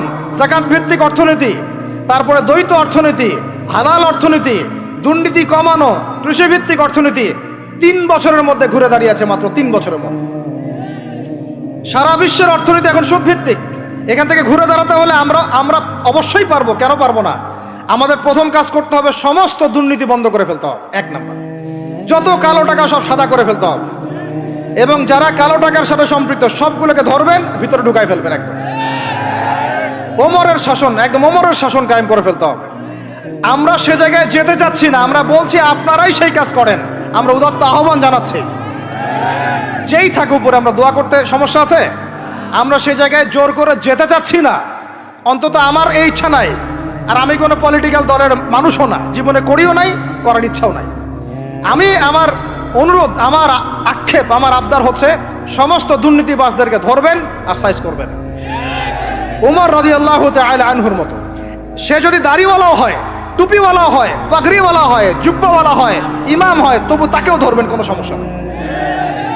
সমস্ত কালো টাকাকে সাদা করে ফেলবেন, দেখবেন এমনি বাইতুল মালের সম্পদ বেড়ে গেছে আলহামদুলিল্লাহ। দ্বিতীয় কাজ, যাকাত ভিত্তিক অর্থনৈতিক সিস্টেম চালু করা। বাংলাদেশে এমন প্রচুর মানুষ আছে যাদের একজনের যাকাতের টাকা দিয়ে একটা গ্রামের মানুষকে খাওয়ানো যাবে ইনশাআল্লাহ। এরা যাকাত দেয় না, এরা ট্যাক্সও দেয় না, সরকারকে করও দেয় না, যাকাতও দেয় না। এই ট্যাক্স ফাঁকি দেওয়া মানুষ, কর ফাঁকি দেওয়া মানুষ, এই জোচ্চরদেরকে ধরতে হবে, ধরে এদের কাছ থেকে যাকাত আদায় করতে হবে, বাধ্যতামূলক যাকাত আদায় করতে হবে। তারপরে দেখবেন আমরা বৈদেশিক ঋণের জন্য বসে থাকার কোনো প্রয়োজন হবে না, আমাদের টাকা দিয়ে আমরাই চলতে পারবো ইনশাআল্লাহ। 3 নাম্বার হচ্ছে দ্বৈত অর্থনীতি। ওরা কিন্তু একটা কারেন্সি চালায় নাই, একাধিক কারেন্সি চালিয়েছে। এটা অর্থনীতিবিদ যারা তারা বুঝবেন। একটা কারেন্সির অনেক দুর্বলতাও আছে, এগুলো নিয়ে আমি খোলামেলা কথা এই মাহফিল স্টেজে বলতে পারবো না। বসতে চাইলে বসেন আমার সাথে, অর্থনীতি নিয়ে বসতে চাইলে আমার সাথে বসেন, আমরা আলোচনা করি, কথা বলেন, আমাদেরকে মূল্যায়ন করেন, কথা শোনেন। ইউসুফ আলাইহিস সালাম বলেছিল না যে আমি বিশ্বস্ত, আমাকে দায়িত্ব দেন? আমি বলতে চাই আমি বিশ্বস্ত, আমাকে দায়িত্ব দেন। আমাকে 5 বছর সময় দেন, পুরো দেশের শিক্ষা সিস্টেম চেঞ্জ করে দেবো ইনশাআল্লাহ। প্লে গ্রুপ থেকে প্লে গ্রুপ থেকে নিয়ে মাস্টার্স পর্যন্ত এমন শিক্ষানীতি প্রণয়ন করা সম্ভব যে আমাদের বাচ্চারা একদম প্লে থেকে মাস্টার্স পর্যন্ত বাংলা, ইংরেজি, অঙ্ক এবং জেনারেল সাবজেক্টগুলোর সাথে কোরআন হাদিসের একটা অপূর্ব সমন্বয়ে পড়াশোনা করবে ইনশাআল্লাহ। একা করে দিতে পারবো ইনশাআল্লাহ তাআলা। আমাকে এরকম 100 জন শিক্ষাবিদ দেন, 100 জন আলেম ওলামা দেন, একটা প্যানেল করে দেন, পুরো দেশের শিক্ষা চেঞ্জ করে দেওয়া যাবে ইনশাআল্লাহ। যাদেরকে রেখেছেন এদের মাথায় গোবর আছে, যাদেরকে রেখেছেন এদের মাথায় টাটকা গোবর আছে। বইপত্রগুলোর অবস্থা দেখেছেন? বইপত্রগুলো ঘাটাঘাটি করেছেন? সমকামিতা প্রমোট করছে আমাদের দেশের মধ্যে, ট্রান্সজেন্ডার প্রমোট করছে আমাদের দেশের মধ্যে, আমাদের বাচ্চা কাচ্চা কচি কাঁচা বাচ্চাদেরকে শারীরিক শিক্ষার নামে যৌন শিক্ষা দিচ্ছে। এগুলো আমাদের মুসলমানদের শিক্ষা? এটা চলতে থাকলে দেখবেন অচিরেই কোনো মানুষ বাচ্চাদেরকে স্কুলে পাঠাবে না, এটা অরুচি ধরে যাবে। তখন কি হবে? কোটি কোটি স্কুল, কলেজ, বিশ্ববিদ্যালয় খা খা করে পড়ে থাকবে, কেউ পাঠাবে না ওখানে। তখন মাদ্রাসার দিকে মানুষ ঝুঁকবে আরো বেশি। আমি তো চাই, আমি তো দাবি জানাই উপরের লেভেল থেকে এমন একটা শিক্ষা ব্যবস্থা প্রণয়ন করা হোক যাতে আমার মাদ্রাসা গড়ার প্রয়োজনই না হয়। ওই সিস্টেম রাষ্ট্রীয়ভাবেই পড়ানো হবে ইনশাআল্লাহ। আপনি মালয়েশিয়ার দিকে তাকিয়ে দেখেন, আপনি এই যে ওয়েস্টার্ন কান্ট্রির মধ্যে অনেক কান্ট্রি আছে, অস্ট্রেলিয়ার মতো জায়গাতে আছে, ব্রিটেনের মতো জায়গাতে আছে, কোনো কোনো ক্ষেত্রে আপনি লেবাননকে দেখেন, ইয়েমেনকে দেখেন, জর্ডানকে দেখেন, কাতারকে দেখেন, সৌদি আরবিয়াকে দেখেন, অনেক কান্ট্রি আছে। ভালো কাজের তো প্রশংসা করতে দোষ নাই, দোষ আছে? এমনকি অনেক পশ্চিমা কান্ট্রিতেও একদম উপর লেভেল থেকে ইসলামিক সিলেবাস প্রণয়ন করা হয়েছে। তার মানে এমন না যে তারা সায়েন্সকে গুরুত্ব দেয় নাই, ম্যাথকে গুরুত্ব দেয় নাই, ফিজিক্স পড়ায় নাই, অ্যাস্ট্রোফিজিক্স পড়ায় নাই, ইকোনমিক্স পড়ায় নাই, বিষয়টা এমন না। তারা ফিলোসফি পর্যন্ত পড়িয়েছে। ঘাটাঘাটি করেন, অনলাইনে সব মজুদ আছে। এমন শিক্ষানীতি প্রণয়ন করা সম্ভব একদম প্লে থেকে নিয়ে মাস্টার্স পর্যন্ত। আমার ছেলে ইমামতিও করবে, এদিকে বিমানও উড়াবে ইনশাআল্লাহ। আমার মেয়ে ডাক্তারও হবে, এদিকে দেখবেন হাফেজাও হবে ইনশাআল্লাহ। একজন মুফতি সাহেব, তিনি ফতোয়াও দিবেন, একই সাথে বিশ্ব অর্থনীতি সম্পর্কেও জানবেন ইনশাআল্লাহ। একজন আর্মি অফিসার, তিনি যেমন সামরিক ক্ষেত্রে লিডার হবেন, তেমনি দেখবেন ফিকহের কিতাব মোতালা করে ফতোয়া দিতে পারছেন ইনশাআল্লাহ। এই যুগটা এটা কোনো মানে স্বপ্নের যুগ নয়, এই যুগটা ছিল এক সময়। বেশি দিন দূরে যেতে হবে না, আপনি 200, 300, 400 বছর পিছনে যান, দেখবেন মুসলমানরা এমন সোনালী যুগ পার করে আসছে। অতএব এগুলো কোনো গাল গল্প করছি না আমি, এগুলো বাস্তবে রূপান্তরিত করা অবশ্যই সম্ভব, বারহাক সম্ভব, যদি এরকম কিছু মানুষের মধ্যে উদ্দীপনা থাকে, একটা সৎ সাহস থাকে, আমাদের উপর থেকে যদি একটা সহযোগিতা আসে এবং আমাদের মতো যারা ইয়াং তাদেরকে যদি মূল্যায়ন করা হয়, ইনশাল্লাহ দেখবেন বাংলার জমিন পরিবর্তন হয়ে গেছে। এই পরিবর্তন হলে দেশের জন্য কোনো খারাপের কিছু নাই, রাষ্ট্র পিছিয়ে যাবে না, রাষ্ট্র আরো এগিয়ে যাবে ইনশাআল্লাহ তাআলা। আরো ব্যাপার আছে, আপনি মালয়েশিয়ার একটা ক্লাস 10-এর বাচ্চার দিকে তাকান। ক্লাস 10-এর একটা বাচ্চা কোনোদিন মাদ্রাসায় যায়ই নাই, স্কুলে পড়েছে, কিন্ডারগার্টেনে পড়েছে, রাষ্ট্রীয় সিলেবাসে পড়েছে, মাত্র 10 থেকে 12 বছর পড়াশোনা করে ও এখন এদিকে এসএসসি এইচএসসি লেভেলেও চলে গেছে, ও লেভেল এ লেভেলস পরীক্ষা দিয়েছে, এদিকে সে ইমামতি করার যোগ্যতা অর্জন করেছে। এখন আমাকে বলেন ওই রাষ্ট্রটা কি পিছিয়ে গেছে? অতএব এই শিক্ষার দিকে অনেক মনোযোগ হতে হবে আমাদের সবাইকে, আল্লাহ পাক তৌফিক দান করেন। আমরা যদি এখন এগুলোর বিরুদ্ধে গঠনমূলক কথা না বলি, গঠনমূলক প্রতিবাদ না করি এবং আমাদের রাষ্ট্রপ্রধানদেরকে না বুঝাই, তাহলে অনেক দেরি হয়ে যাবে। আজকে থেকে 20 বছর আগে ইহুদি খ্রিস্টানরা পরিকল্পনা করেছিল এই টিকটক প্রজন্ম গড়ে তোলার জন্য, তারা আজকে সফল হয়েছে। এখন আমরা যদি এখন চুপ করে থাকি, আগামী 20 বছর পর আপনি দেখবেন আরেকটা প্রজন্ম আসছে, এরা মানুষকে সালাম পর্যন্ত দিবে না। দেখে নিন আপনি, 20 বছর লাগবে না, 5টা বছর যাক, তারপর দেখেন কি হয়। আল্লাহ, এরা কি এখন বাসায় ঢুকে বাবা মাকে সালাম দেয়? কারণ কোন প্রতিষ্ঠান ওকে সালাম দেওয়া শিখায় নাই, স্কুলে না, কলেজে না, কোথাও সে সালাম দেওয়া শিখছে না। আসসালামু আলাইকুম ওয়া রাহমাতুল্লাহি ওয়া বারাকাতুহু বিশুদ্ধ করে বলতে পারছে না। বিশুদ্ধ করে বলতে হবে না? অর্থ আছে না? এর একটা তাজবিদ আছে না? এগুলো তো আমরা গুরুত্ব দিচ্ছি না। এমন প্রজন্ম গড়ে উঠেছে অলরেডি যারা এখন পিতা মাতাকে সালাম দেয় না, পিতার সাথে ঝগড়া করে, মায়ের সাথে, মায়ের গায়ে হাত তুলে, মায়ের গায়ে হাত তুলে, সম্পত্তির জন্য মাকে হত্যা করে, সম্পত্তির জন্য বাবার গায়ে হাত তোলে। ওদিক থেকে মাস্টার ডিগ্রি পাস করে আসে ব্রিটেন থেকে, অক্সফোর্ড থেকে, কেমব্রিজ থেকে আইসা এদিকে প্রফেসর হয়েছে বিভিন্ন বিশ্ববিদ্যালয়ের, বাবা পড়ে আছে বৃদ্ধাশ্রমে। কতগুলো এক্সাম্পল নেবেন। এগুলো আমি কি গাল গল্প করছি? আমি কোনো গাল গল্প করতে এখানে আসি নাই, এগুলো বাস্তবতা। যদি বাহিরের চোখ দিয়ে আপনি দেখেন মনে হবে অর্থনীতি অনেক ভালো, ভিতরের চোখ দিয়ে দেখেন অর্থনীতি সুদ দিয়ে ভর্তি হয়ে গেছে। প্রত্যেক পদে পদেই সুদ। গাধাদেরকে আমি তো বুঝাতে পারি নাই, কাগজের টাকা আর এই যে আপনার এই ইলেকট্রনিক মানির কথা তো দীর্ঘদিন বলেছি, কিছু গাধা আছে এদেরকে বুঝাতে পারি নাই, এর মধ্যেও সুদ আছে, এর মধ্যে কি আছে। আর আমি কখনোই বলি নাই যে কাগজের টাকাটা হারাম। মিথ্যাচারে এরা যে পরিমাণ হাদিস জাল বানায়, এদের চেয়ে বড় জাল বানানো কর কেউ নাই বাংলাদেশে। একটা কথাকে ঘুরাই ফিরে এমন ব্যাখ্যা শুরু করবে যে আপনি বিভ্রান্ত হয়ে যাবেন। একটা ইমোশন প্রকাশ করবেন, উহুদের প্রান্তে দাঁড়িয়ে একটা ইমোশন প্রকাশ করবেন, ও বানাই দিবে ও জান্নাতের ঘ্রাণ পেয়ে আসছে। আপনি বলবেন যে কাগজের টাকা নয়, মনিটরি সিস্টেমটা হারাম, ও বানাই দিবে ও বলেছে কাগজের টাকা হারাম। আপনি বলবেন যে আপনার যদি গান শুনতেই হয় তাহলে একা একা শোনেন, আমাকে শোনাচ্ছেন কেন, ও বানাই দিবে ও গান একা শোনা জায়েজ বানাই দিছে। এর এত খবিস, এত খান্নাস, এদের চরিত্রটা চিনতে পারতাম না আমরা যদি গাজাই শোনা আসতো। আল্লাহর কসম, আমিও কিছু কিছু জায়গায় এদেরকে কোনো কোনো ক্ষেত্রে ভালো মনে করতাম। আল্লাহর কসম, গাজাই শোনা আসলে আমি বুঝতে পারতাম না এদের ভিতরে কত মুনাফিকি আছে। আল্লাহ পাক আমাদেরকে মুনাফিকদের থেকে হেফাজত করেন, মাজলুম ভাইদের সাথে থাকার তৌফিক দান করেন, জালেমদের পক্ষপাতিত্ব করা থেকে আল্লাহ হেফাজত করেন। নির্লজ্জদেরকে দেখেছেন? নির্লজ্জরা এখনো বলেছে আইয়ুবী রাহিমাহুল্লাহর আকীদা ঠিক ছিল না। বলি নাউযুবিল্লাহ। আইয়ুবী রাহিমাহুল্লাহ যে ঘোড়ায় চড়ে জিহাদ করেছেন, ওই ঘোড়ার খুরের নিচে যে পরিমাণ মাটি ছিল, তোমার মতো হাজারটা মাতখালিকে ওই জায়গায় নিয়ে গেলেও তার সমপরিমাণ হবে না কখনো ইনশাআল্লাহ। আইয়ুবী রাহিমাহুল্লাহ যে তরোয়াল দিয়ে যুদ্ধ করেছেন, ওর এক ফোঁটা রক্তের দাম তোমাকে বিক্রি করলে হবে না ইনশাআল্লাহ। তুমি তার আকীদা নিয়ে প্রশ্ন তোলো, নির্লজ্জ কোথাকার। একজন বলেছে ফিলিস্তিনিরা মাইর খাবে না কেন, ইহুদিদের সাথে থাকতে থাকতে নাকি ওদের মতোই হয়ে গেছে। নাউযুবিল্লাহ, আল্লাহ মাফ করেন, আল্লাহ হেফাজত করেন। একজন বলেছে যে হামাস ইহুদিদেরই হাতে তৈরি করা, বিচ্ছিন্ন হয়ে নাকি সন্ত্রাসী কর্মকাণ্ড করছে। বলার ভাষা নাই, আমি বলতে বলতে ক্লান্ত হয়ে গেছি, আর বলতে চাই না। বলার আমার রুচিও করে না, আর ভাষাও নেই। তবে এতটুকু আপনাদেরকে আমি আশ্বস্ত করতে চাই, ইনশাআল্লাহ তাআলা বাংলাদেশের হকপন্থী ওলামায়ে কেরামদের যে জামা আছে, কওমি ঘরানার ওলামায়ে কেরামদের যে হকপন্থী ওলামায়ে কেরামদের জামা আছে, প্রত্যেক বই, প্রত্যেক মেম্বার, প্রত্যেক আলোচনায় তারা আল আকসা ইস্যুটাকে জীবিত রাখবে ইনশাআল্লাহ। এটাকে আমরা জীবিত রাখবো ইনশাআল্লাহ। ওরা এটাকে ভুলিয়ে দিতে চাচ্ছে, এই জন্য নতুন নতুন ইস্যু তৈরি করার চেষ্টা করছে। খবরদার, আপনারা এই ইস্যুতে পা দিবেন না। আপনাদেরকে ভিতরে চোখ খুলতে হবে এবং মূল গন্তব্য চিনতে হবে। আল্লাহ রাব্বুল আলামিন আমাদের সবাইকে ভিতরে চোখ দিয়ে এই বিশ্বকে দেখার তৌফিক দান করেন। বিশ্ব অর্থনীতিকে দেখবেন, ভিতরে চোখ দিয়ে দেখবেন। ইলেকট্রনিক মানির মধ্যেও সুদ আছে, কাগজের টাকার ভিতরেও সুদ ঢুকেছে। সামনে আসবে বিটকয়েন্স, যেটা অলরেডি চলে আসছে। আরেকটা আসবে, সেটা হলো ক্যাশলেস সোসাইটি। কি বললাম বলেন? বলদ বলবে যে ভবিষ্যৎবাণী করে গেল, আহলুল বলদ ওয়াল কিরদা, আহলুল হিমার ওয়াল কিরদা। তো এরা ভবিষ্যৎবাণী করে গেল। আরে বর্তমান সম্পর্কে তুমি খবর রাখো না বলেই তো বর্তমানকে ভবিষ্যৎ মনে হয় তোমার। এটা বহু কান্ট্রিতে অলরেডি চালু হয়ে গেছে। এই যে আমাদের অনেক ভাই ব্যবসা করে, তারা চায়না যায়, কোরিয়া যায়, উত্তর কোরিয়া, দক্ষিণ কোরিয়া যায়। ওরা দেখে আসতেছে চায়না চালু করে ফেলছে অলরেডি।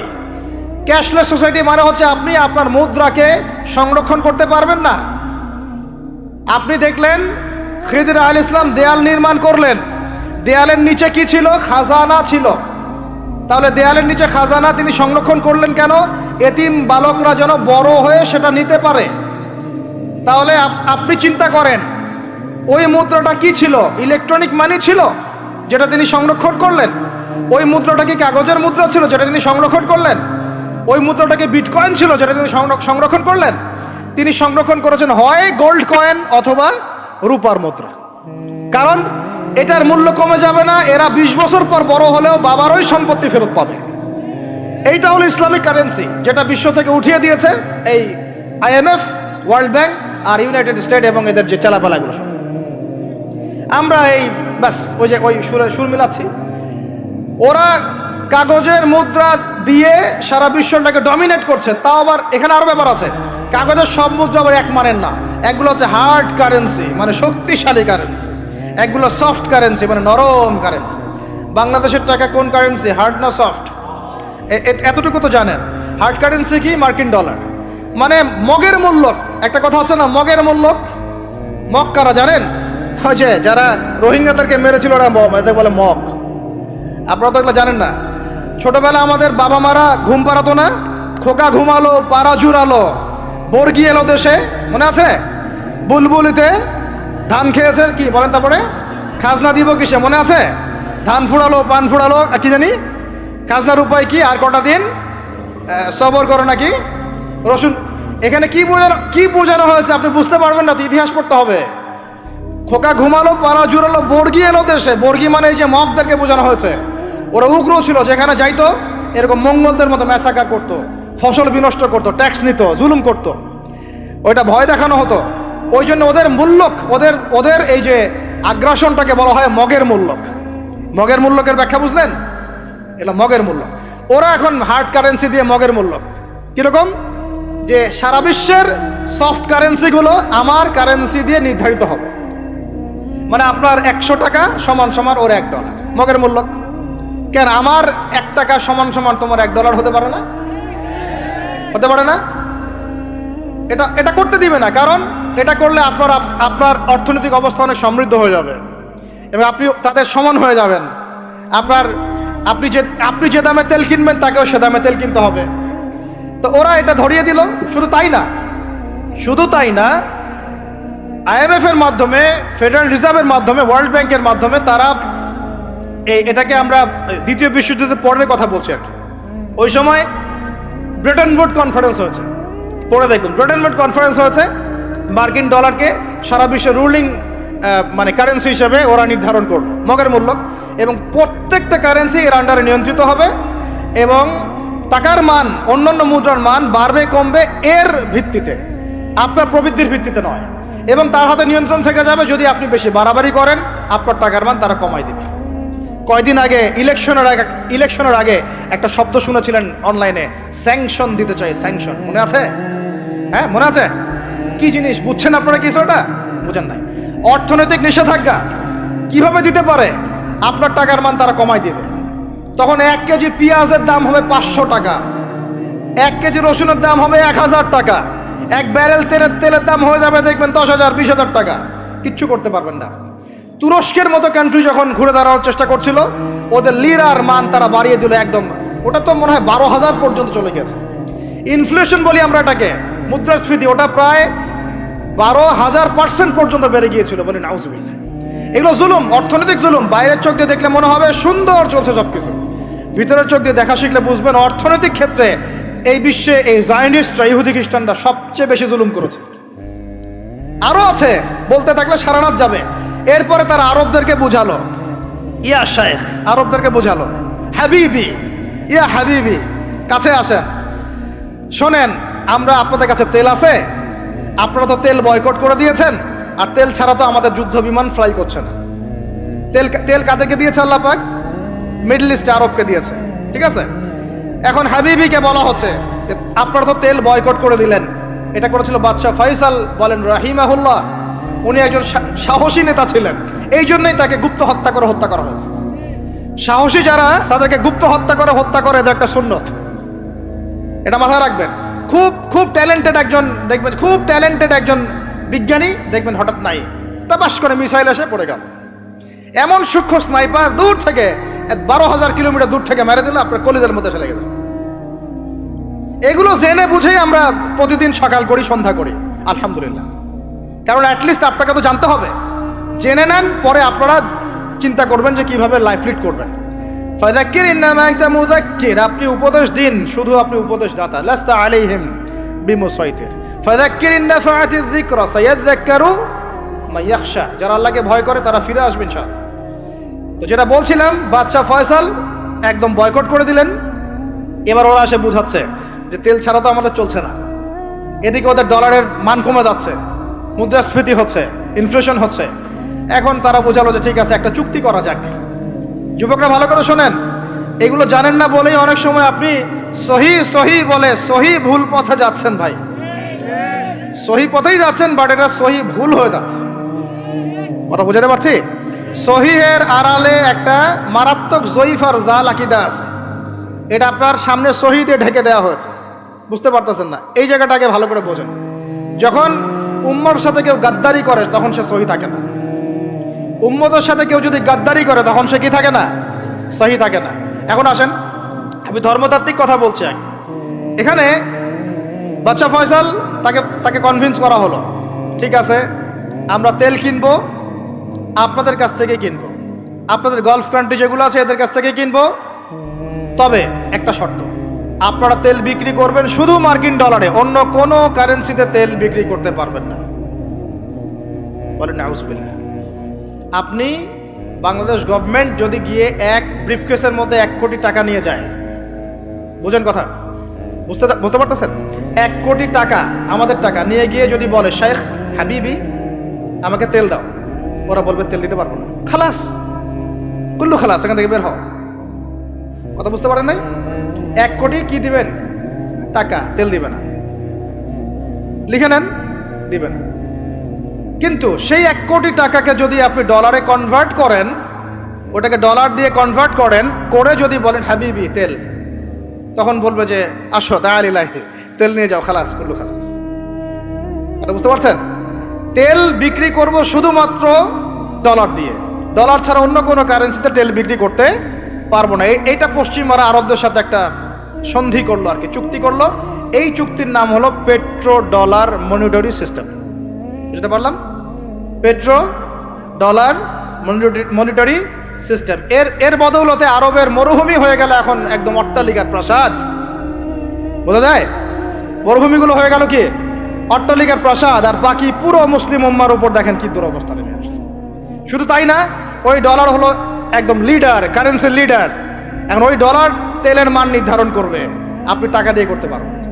সারা বিশ্বের সবচেয়ে বড় অর্থনৈতিক জুলুম হচ্ছে এই পেট্রো ডলার মনিটরি সিস্টেম। এর চেয়ে বড় কোনো জুলুম হয়নি অর্থনৈতিক জীবনে। এখন অনেক ওলামায়ে কেরাম আছেন আপনারা এখানে, আমি জানি উপস্থিত, আপনারা একটু ফিকহের কিতাবগুলো মোতালা করে আমাদেরকে একটা ফতোয়া দিয়েন যে এইরকম মনিটরি সিস্টেম প্রণয়ন করা জায়েজ না না জায়েজ। এটা আপনারা ফতোয়া দিয়েন, আমি ফতোয়া দিতে পারবো। আমি অর্থনৈতিক ভাষায় বলতেছি যে এই মনিটরি সিস্টেমটা পুরো বিশ্ব জুলুম নিয়ে আসছে। এখন আদতে, এখন শোনেন এই অংশটুকু শোনেন, তারপরে আমি শেষের দিকে চলে আসতেছি। আদতে এতে পশ্চিমাদের লাভ কি হয়েছে শোনেন। আমার কাছে এই যে ডলার, এটা আমি ছাপাই আমার দেশে, আমার কারখানায়। আমার খরচ হচ্ছে কাগজ, আমার খরচ হচ্ছে মেশিন, আমার খরচ হচ্ছে কালি। বোঝা যায়? বোঝা যাচ্ছে? আচ্ছা, এখন সেটা আমি বানালাম, ছাপালাম, গিয়ে আমি আরবকে দিলাম, তেল দাও। ওরা এই কাগজের টাকাটা নিল, নিয়ে রিজার্ভ করলো, করে মূল যে তেল, এই তেলটা মনে করেন তেল বা সোনা, তেল বা সোনা একই কথা, কারণ সোনার ফাংশন প্লে করছে এখন তেল। এখন তো যেহেতু গোল্ড দিনার নাই, দিরহাম নাই, এই তেলটা তারা নিয়ে ওদের দেশের আন্ডারগ্রাউন্ডে বাংকার আছে, গ্যালনকে গ্যালন তেল রিজার্ভ করতে থাকলো। এমনভাবে রিজার্ভ করতে থাকলো যে বিগত আগামী 30 বছর যদি বিশ্বে কোনো তেল নাও থাকে, ওরা চলতে পারবে, প্লেন উড়াইতে পারবে। ওদের মিলস বন্ধ হবে না, ফ্যাক্টরি বন্ধ হবে না, ওদের ইন্টারনেট সেকশন বন্ধ হবে না, বিদ্যুৎ বন্ধ হবে না, ওদের কোনো কিছুই বন্ধ হবে না, কোনো প্রযুক্তি বন্ধ হবে না। এত তেল তারা এখন রিজার্ভ করলো কি দিয়ে? ওর দেশে ছাপানো বিনামূল্যের ডলার দিয়ে। এবং সেই ডলারটা আমরা নিলাম, নিয়ে আমরা মাশাআল্লাহ অট্টালিকা নির্মাণ করলাম, আর মনে করলাম যে মাশাআল্লাহ আমি তো খুব ধনী হয়ে গেলাম, সমৃদ্ধি অর্জন করলাম। আদতে এখানে পশ্চিমাদের সবই লাভ। আমরা বলি না জালাও তাই কদু, সরি, আমরা বলি আম গেল সালাও গেল, তাই না? এখানে আমও তাদের, সালাও তাদের, আদতে আমাদের কিছু নাই। আপনারা হাসতেছেন, এইটা হচ্ছে সারা বিশ্বের সবচেয়ে বড় জুলুম। এখন আমরা তো থার্ড ওয়ার্ল্ডের কান্ট্রি, এটা হচ্ছে যারা বড় বড় ধনী রাষ্ট্র, ওদের অবস্থা হচ্ছে এই। আর আমরা যারা থার্ড ওয়ার্ল্ডের কান্ট্রি, উন্নত বিশ্বের দিকে এগিয়ে যাচ্ছে, আমরা যারা আস্তে আস্তে, যে পথে আমাদের দুর্নীতি বাধা, আমাদের এই যে নৈতিকতার অবক্ষয় বাধা, আমাদের মধ্যে আমানতহীনতা বাধা, এই বাধাগুলো আমাদেরকে আগাতে দিচ্ছে না। তা আমাদের অবস্থা কি হতে পারে তাহলে চিন্তা করেন। এখন আমরা এই জায়গায় আছি, এই জায়গায় বসে বসে আপনি মনে করছেন যে আপনি মাশাআল্লাহ খুব পাক্কা মুসল্লি, হালাল খাচ্ছেন, নামাজ পড়তেছেন, তাহাজ্জুদ গোজার, জান্নাত কিনে নিয়েছেন মাশাআল্লাহ। অথচ আপনার অর্থনীতি সুদভিত্তিক, এবং এই সুদভিত্তিক অর্থনীতির আন্ডারে থেকে কোনো বেসরকারি ব্যাংক পর্যন্ত 100% সুদমুক্ত সিস্টেম দিতে পারবে না, ফুল স্টপ, খালাস। আর এর উপরে আবার আছে ঘুষ, তার উপরে আবার আছে দুর্নীতি, তার উপরে আপনারা আবার মাপে কম দিচ্ছেন, তার উপর আবার পণ্য মজুত করছেন, মার্কেটে ইচ্ছাকৃতভাবে প্রাইস বাড়ায় দিচ্ছেন, এই কাজগুলো করছেন। আমি শিক্ষিত একটা সমাজ পেয়েছি বলে কথাগুলো এভাবে মাহফিলে বললাম। এগুলো মাহফিলে কিন্তু আলোচনা হয় না। এগুলো কি মাহফিলে আলোচনা হয়? আমরা বিশ্বাস করি গাজীপুরের শহরের মানুষ, সব ঢাকার মানুষ, আপনারা সব বুঝেন, ইন্টেলেকচুয়াল অডিয়েন্স আছেন এখানে। এই কথাগুলো খোলামেলা বলার কারণেই ওদের দ্বারা পালিত কিছু তথাকথিত শায়েখ আমার উপর খুব ক্ষিপ্ত। এর আকীদা ঠিক না, এর মানহাজ ঠিক না, লেকচার শোনা যাবে না, ইত্যাদি ইত্যাদি। ঠিক আছে, আমারটা শোনার দরকার নেই, তোমাকে শুনতে কে বলছে? তোমার শোনার ইচ্ছা করে না, তুমি শুনিও না। যাদের শোনার ইচ্ছা তারা শুনবে ইনশাআল্লাহ। আর তোমার মতো কিছু মুনাফিক না শুনলে আমার কিছু যায়ও আসে না। ইনশাআল্লাহ মুমিনরা যারা, তারা শুনবে, বুঝবে, ইনশাআল্লাহ ওরাই প্রজন্ম করবে ইনশাআল্লাহ। আর আমাদের ভুল হতে পারে, ভুল হলে সেটা ওলামায়ে কেরাম সংশোধন করবেন। ওলামায়ে কেরাম যদি আমাদেরকে বলেন এটা ভুল হয়েছে, অবশ্যই মাথা পেতে নেব ইনশাআল্লাহ। আমরা আলেম ওলামার বাইরে নয়, ওলামায়ে মুহাক্কিকের বাইরে নয়। তাহলে আপনাকে কি আমি ভিতরের চোখ দিয়ে পুরো বিশ্বের রাজনীতি বোঝাতে পেরেছি? পুরো বিশ্বের অর্থনীতি বোঝাতে পেরেছি? পুরো বিশ্বের শিক্ষাটাও বুঝেন এবার? আপনার কাছে মনে হচ্ছে পুরো বিশ্বের শিক্ষা খুব উন্নত? বাহ্যিকভাবে বস্তুবাদী ক্ষেত্রে উন্নত, মঙ্গলে যাচ্ছি, চাঁদে যাচ্ছি, স্যাটেলাইট পাঠাচ্ছি ইত্যাদি, তো এগুলো বস্তুবাদী উন্নতি। আদতে কি হচ্ছে দেখেন, নীতি নাই, শিক্ষা অর্জন করার পর নৈতিকতা নাই, চরিত্র নাই, সালাম কালাম নাই, ধর্মভীরুতা নাই, আমানতদারিতা নাই। একজন ডক্টর, সে মাশাআল্লাহ ডক্টর হয়েছে, হওয়ার পরে এখন সে দেখছি কসাই হয়ে গেল। তাহলে কোন শিক্ষাটার ঘাটতি হলো?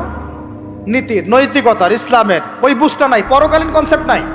একজন ইঞ্জিনিয়ার মাশাআল্লাহ, আপনি theta, sine theta, cos theta সব তো বুঝেন মাশাআল্লাহ। আপনি একজন আর্কিমিডিস থেকে শুরু করে পিথাগোরাস সব পড়ে ফেললেন, কিন্তু ইঞ্জিনিয়ার হয়েও তো আপনি চোর হলেন। তাহলে কোন শিক্ষার অভাব হলো বলেন? একটা মেয়েকে আপনি দেখছেন মাশাআল্লাহ এগিয়ে যাচ্ছে, বাপরে বাপ, ফেমিনিস্ট রেভলিউশন। আদতে ওর গায়ে এখন একটা গেঞ্জি, ওর গায়ে পায়ে একটা জিন্সের প্যান্ট, বাহিরের চলাফেরা দেখে তার অঙ্গ প্রত্যঙ্গ সব স্পষ্ট দেখা যাচ্ছে, সে স্পষ্ট বেপরদায় চলছে। একটা ছেলেকে আপনি দেখছেন বাহির থেকে পড়ে আসলো, এসে এখানে ট্রান্সজেন্ডার হয়ে গেল, লিঙ্গ পরিবর্তন করতেছে। ছেলেপেলেকে দেখছেন এখানে ডিগ্রি অর্জন করেছে, কিন্তু মাদক ছাড়তে পারছে না, মেয়েদের সাথে জেনা ছাড়তে পারছে না, সমকামিতা ছাড়তে পারছে না। শিক্ষার সংজ্ঞাটাই বা আসলে কি? তাহলে সংজ্ঞাটা কি? এডুকেশনের সংজ্ঞাটা কি আমাকে বলেন? শিক্ষার মূল সংজ্ঞাটা কি? আমরা কি এই বিশ্বের মূল শিক্ষা ব্যবস্থা কি মুসলমানরা গড়ে দেয় নাই? একটা বই কিনেন বাসায় গিয়ে, যে এই বিশ্বের 1000 সেরা আবিষ্কার, ওখানে দেখবেন সবগুলো মুসলমানদের নাম আছে না নাই? আপনি যে ল্যাপটপ চালাচ্ছেন, অ্যালগোরিদম কে দিয়েছে? হিন্দু ভাইরা দিয়েছে, খ্রিস্টান ভাইরা দিয়েছে। আমি বোঝানোর জন্য ভাই বলছি, বৌদ্ধ ভাইরা দিয়েছে, ইহুদিরা দিয়েছে, এরা দেয় না। কারা দিয়েছে? মুসলিমরা দিয়েছে। আপনি যে মেডিকেল সায়েন্সের কথা বলছেন, মূল জিনিসটা কে দিয়েছে? মুসলিমরা দিয়েছে। রক্ত সংবহন তন্ত্র কারা আবিষ্কার করেছে? মুসলিমরা। আপনি জাবের ইবনে হাইয়ানকে ছাড়া আপনি কেমিস্ট্রি পড়াতে পারবেন না। ইবনে রুশদ, ইবনে সিনাকে ছাড়া আপনি মেডিকেল সায়েন্স আগাতে পারবেন না। আপনি ইবনে রুশদ ছাড়া এই যে আমরা পাটিগণিত, বীজগণিত, জ্যামিতি, ত্রিকোণমিতি, পরিমিতি করে আপনি করতে পারবেন না। আমরা তো জেনারেল লাইন পড়েছি, আমার সাথে বসেন, এগুলো হয়তো সবাই আপনি বোঝাতে পারবে না। মূল জ্যোতির্বিদ্যা যাচ্ছেন, আপনি অ্যাস্ট্রোনমিতে যাচ্ছেন, অনেক কিছু করছেন, আপনি মুসলিমদেরকে ছাড়া এক পা আগাতে পারবেন না। মূল ভিত্তিটা গড়ে দিয়েছে কারা? উমাইয়ারা, আব্বাসীয়রা, সেলজুকরা, উসমানীয়রা এবং 4 খলিফার সময়। এই সময়ে এই শিক্ষার মূল ভিত্তিটা দাঁড়িয়েছে। এই যে আমরা যে নাহু সরফের কিতাবগুলো পড়ি, আমাকে বলেন তো, নাহু সরফের কিতাব রাসূলের যুগে ছিল? বলেন, ছিল না। কোন খলিফার সময় থেকে এগুলো সারা বিশ্বে ছড়িয়ে গেল? নাম জানেন? আলী ইবনে আবি তালেব। কি নাম? আলী ইবনে আবি তালেব। আরবি ব্যাকরণের পুরো ভিত্তি দিয়ে দিয়েছেন তিনি, লুগা দিয়ে দিয়েছেন, কায়দাগুলো দিয়ে দিয়েছেন। এখন সারা বিশ্বের মানুষ আরবি পড়ছে, আরবি বুঝতে পারছে, ব্যাকরণ বুঝতে পারছে, কোরআন নিয়ে গবেষণা করতে পারছে। প্রত্যেকটা সেক্টর, ধর্মীয় অঙ্গন বলেন, অর্থনীতি বলেন, জ্যোতির্বিদ্যা বলেন, কেমিস্ট্রি, ফিজিক্স, যাই বলেন, মুসলমানদের কাছে লাগাতে পারবেন। তাহলে আমরা যে যুগে ছিলাম সেইখানে কি ফিরে আসা যাবে না? সম্ভব না। তাহলে প্রয়োজন কিসের? প্রয়োজনটা হচ্ছে, আমি জেনারেল শিক্ষার বিরোধী নই, কোশ্চিনকালেও নয়। জেনারেল শিক্ষা থাকবে, ইংরেজির প্রয়োজন আছে, বাংলা অবশ্যই প্রয়োজন আছে, মুক্তিযুদ্ধ সংস্কৃতি আমরা জানবো, শিখবো, চেতনা ধারণ করব, সব ঠিক আছে। আমরা সমাজবিজ্ঞান পড়ব, দর্শন পড়ব, সায়েন্স পড়ব, আর্টস পড়ব, কমার্স পড়ব, সব ঠিক আছে ভাই। মেডিকেল সায়েন্স পড়েন, ইঞ্জিনিয়ারিং পড়েন, কিন্তু কোরআন বাদ দিয়ে নয়, হাদিস বাদ দিয়ে নয়, আকীদা বাদ দিয়ে নয়, সিরাত বাদ দিয়ে নয়, ফিকহ বাদ দিয়ে নয়। রাজি আছেন ইনশাআল্লাহ? এখন আমাকে বলেন, এর উপায় কি? এর আসল উপায় কি? এখন এটা কি আপনি চাইলেই প্রতিষ্ঠা করতে পারবেন? আমার ক্ষুদ্র জ্ঞানে আমার কাছে 3টা উপায় মনে হয়। কয়টা উপায় ভাই? এক নম্বরটাই সবচেয়ে সেরা উপায় এবং সবচেয়ে কঠিন উপায় এবং একই সাথে সবচেয়ে ইফেক্টিভ উপায়। এটা যদি করা যায় তাহলে আর 2-3-এর প্রয়োজন হবে না।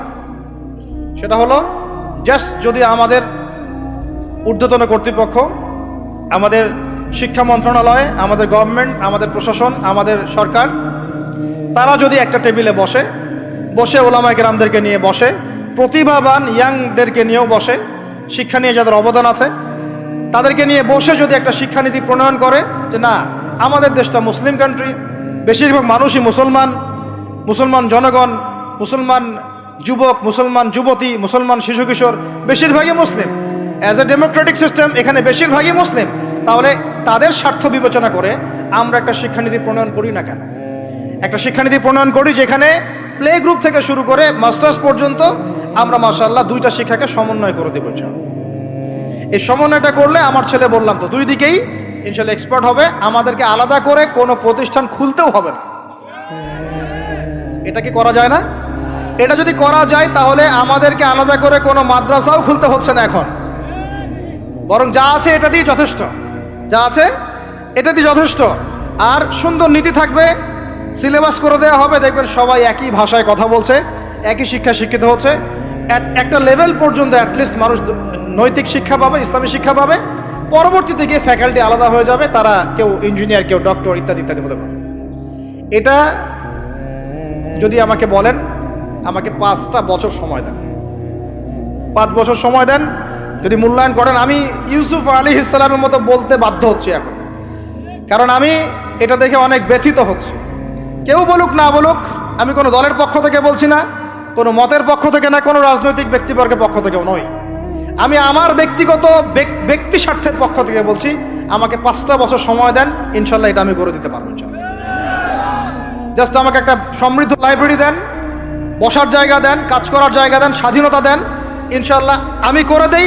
তারপরে আপনারা চেক করেন, যদি মনে হয় হ্যাঁ দেয়া যায় তাহলে দেন, না হলে আমারটা ছুঁড়ে ফেলে দিন ইনশাল্লাহ। পরে প্রয়োজনে ওটা আমি একা একা আমার একটা ইউনিভার্সিটি বানাই, সেখানে পড়াবো ইনশাল্লাহ। এটা 1 নাম্বার অপশন। 2, যদি এটা না করা হয়, আর এটা না করার সম্ভাবনাও আছে, কারণ আমি বলছি পুরো বিশ্ব আমরা নিয়ন্ত্রণ করি না, আমরা নিয়ন্ত্রিত। আমরা কি নিয়ন্ত্রিত? তারপরে 2য় অপশন হচ্ছে, যতগুলো শিক্ষা প্রতিষ্ঠান এখন আছে, স্কুল হোক আর মাদ্রাসা হোক, এগুলোতে আপনারা সিলেবাসের মধ্যে একটু সমন্বয় নিয়ে আসার চেষ্টা করেন। সিলেবাস একটা আছে, ঠিক আছে, বুঝলাম, একটু সমন্বয় আনার চেষ্টা করেন। সমন্বয় করে অ্যাটলিস্ট বাংলা ইংরেজির সাথে আরবিটাকে মিক্স করার চেষ্টা করেন। আমার ছেলে কোরআন শিখলে কোনো সমস্যা নাই, সে বিপদগামী হবে না, সে গোমরা হবে না, সে কখনো জঙ্গি সন্ত্রাসী হয়ে যাবে না ইনশাআল্লাহ, বরং সে এই দেশের একজন সম্পদ হবে ইনশাআল্লাহ, ইনশাআল্লাহ তাআলা। তো এত ভয় কিসের? কোরআনকে এত ভয় কেন করেন? নবীর সুন্নতকে এত ভয় করেন কেন? সমস্যাটা হচ্ছে কোরআন হাদিসের সঠিক ব্যাখ্যাটা না প্রচার করার কারণে কোনো কোনো ক্ষেত্রে মানুষ উগ্র হয়ে যাচ্ছে, এটা সত্য। কিন্তু আমরা সেই উগ্রতা ছড়াতে চাই না। আমরা কোনো বিচ্ছিন্ন জনগোষ্ঠী নই, আর আমাদের কোনো গোপন কোনো এজেন্ডাও নাই। আমাদের এজেন্ডা একদম স্পষ্ট পরিষ্কার। আমরা বাইতুল মুকাদ্দাস চাই, আমরা মুসলমানদের মধ্যে নৈতিকতা চাই, সুন্দর শিক্ষানীতি চাই, হালাল অর্থনীতি চাই, এবং হালালভাবে বেঁচে খেয়ে আল্লাহর ইবাদত করতে চাই, এতটুকুই। এর বেশি কিছু আমরা চাই না। এর বেশি কিছু চান না? আল্লাহ পাক আমাদের সবাইকে তৌফিক দান করেন। তো এই 2 নম্বর অপশনটাও এফেক্টিভ যদি আপনারা করতে পারেন। আর 2 নম্বরও যদি কাজ না হয়, তাহলে 3 নম্বর একটা অপশন খোলা থাকে যে নতুন করে কিছু প্রতিষ্ঠান গড়ে তোলেন এবং সেই প্রতিষ্ঠানগুলোতে আপনি আপনার মতো করে সুন্দর সিলেবাস মেনটেন করে আপনার বাচ্চাদেরকে পড়ানোর চেষ্টা করেন, যেখানে বাংলা, ইংরেজি, অঙ্ক এগুলোও থাকবে, জেনারেল শিক্ষাও থাকবে এবং ইসলামিক শিক্ষাও থাকবে। এছাড়া আমার মনে হয় না এই প্রজন্মকে বাঁচানোর চতুর্থ কোনো রাস্তা বাকি আছে। যদি থাকে আপনারা আমাকে জানায় নিচ্ছেন। ভিতরের চোখ দিয়ে কি শিক্ষা বোঝাতে পেরেছি ভাই? আর 2টা জাস্ট বুঝাই ছেড়ে দেবো, 2টা ধৈর্য ধরেন। ভিতরের চোখ দিয়ে এবার সংস্কৃতি বোঝেন। কি বুঝবেন? ভিতরের চোখ দিয়ে যদি দেখেন, দেখবেন আমাদের মুসলমানদের সংস্কৃতির মধ্যে এখন সব বিজাতীয় সংস্কৃতি ঢুকে গেছে। একটা বাড়িতে, একটা বিয়ে বাড়িতে যদি গানও বাজে, সেটাও বাজবে হিন্দি গান, সেটাও বাজবে ইংলিশ গান। মানে আপনি গানটাও যদি শুনেনও একটা বাংলা গান শুনতে পারেন না। কারণ যে বাংলা ভাষার জন্য আপনি জীবন দিয়েছেন বলে দাবি করছেন, ওই চেতনাও আপনার মধ্যে আর বাকি নাই। ভাষার দিবস যখন আসে, আমরা তখন একটা শোডাউন করার চেষ্টা করি, শহীদ মিনারে ফুল দেওয়ার চেষ্টা করি। আর সারা বছর আমার বাসা চলে হিন্দি গান, ইংরেজি গান, ইত্যাদি ইত্যাদি। হিন্দি সিনেমা, ইংরেজি সিনেমা। তো সংস্কৃতির কোন জায়গায় বাঙালিত্ব ধরে রাখতে পারলাম? পোশাক আশাক পরছি, কোন পোশাকটা বাঙালির সাথে মেলে? জুব্বা, দাড়ি টুপি, নাকি জিন্সের প্যান্ট আর গেঞ্জি? বলেন। শেরে বাংলা একে ফজলুল হকের দিকে তাকান, মৌলানা ভাসানের দিকে তাকান। সংস্কৃতি কি ছিল আমাদের? আমাদের বাপদাদাদের যুগটা চলে যান, ওই ফজরের আগে তারা ঘুম থেকে উঠতেন। আসসালাতু খায়রুম মিনান নাওম, কানে গেলে ঘুম থেকে উঠে যাইতেন, নামাজ পড়তেন। বাংলার ঘরে ঘরে কোরআন তেলাওয়াত শোনা যাইতো। এখন কি শোনা যায়? ফজরে পুরা ঘুম। প্রথম কাতারে আপনি যে কটা মানুষকে পাবেন, তার মধ্যে 90% দাড়ি পাকা। যুবকদেরকে আপনি পাবেন না। এরা ঘুমাচ্ছে রাত 3টায় 4টায়, 3-4টা পর্যন্ত এরা ফেসবুক, ইউটিউব, টিকটক এবং মেয়েদের সাথে হারাম অ্যাফেয়ার্স। এই ছেলেরা কি আদতে বাঙালি? এরা কি বাঙালি? না আমরা মুসলমান হতে পেরেছি ঠিক মতো, না বাঙালি হতে পেরেছি ঠিক মতো। যখন ইংরেজ বিরোধী বিদ্রোহ চলছিল না, তখন বাঙালিরাও কবিতা লিখেছিল হিন্দিতে। আপনারা তো এগুলো হিস্ট্রি পড়েনও না। তখন তারা বলতেন, একটা স্লোগান দিতেন, सरफरोशी की तमन्ना अब हमारे दिल में है, देखना है जोर कितना बाजुए कातिल में है। বুঝেন না এই কথা? আমাদের মনের মধ্যে এখন সরফরোশি কি তামান্না, স্বাধীনতার চেতনা আমাদের মনের মধ্যে এসেছে। দেখার বাকি আছে জালেমের বাহুতে কত শক্তি আছে। আপনারা এখন কাজী নজরুল ইসলামের কবিতা পড়েন না। এক ভাই কবিতা আবৃত্তি করেছিলেন এখানে, খুব সুন্দর হয়েছে, মাশাআল্লাহ মাশাআল্লাহ। এগুলোর চর্চা কোথায়? সংস্কৃতি নিয়ে যে আমরা এত বড়াই করি, বলেন বাঙালির সংস্কৃতির চর্চা কোথায়? কাজী নজরুল ইসলামের কবিতা আমরা আমাদের পাঠ্যপুস্তকে পড়েছি। ওমর রাদিয়াল্লাহু আনহুকে নিয়ে কবিতা ছিল, মনে আছে? মনে নেই, ভুলে গেছেন? আমরা পড়েছি, মনে নেই আপনাদের? আস্তাগফিরুল্লাহ।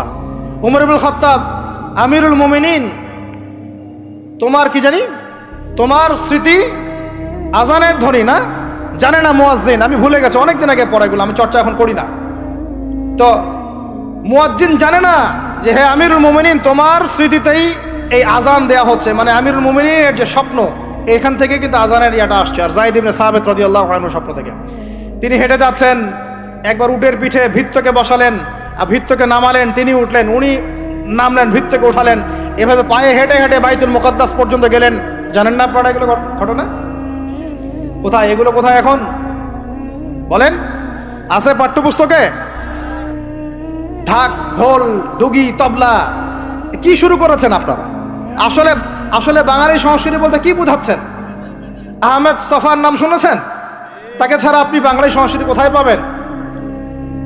এই বাঙালি সংস্কৃতির ভিতরে এই যে ওলামায়ে কেরামের অবদান, এটা আপনি কিভাবে অস্বীকার করছেন?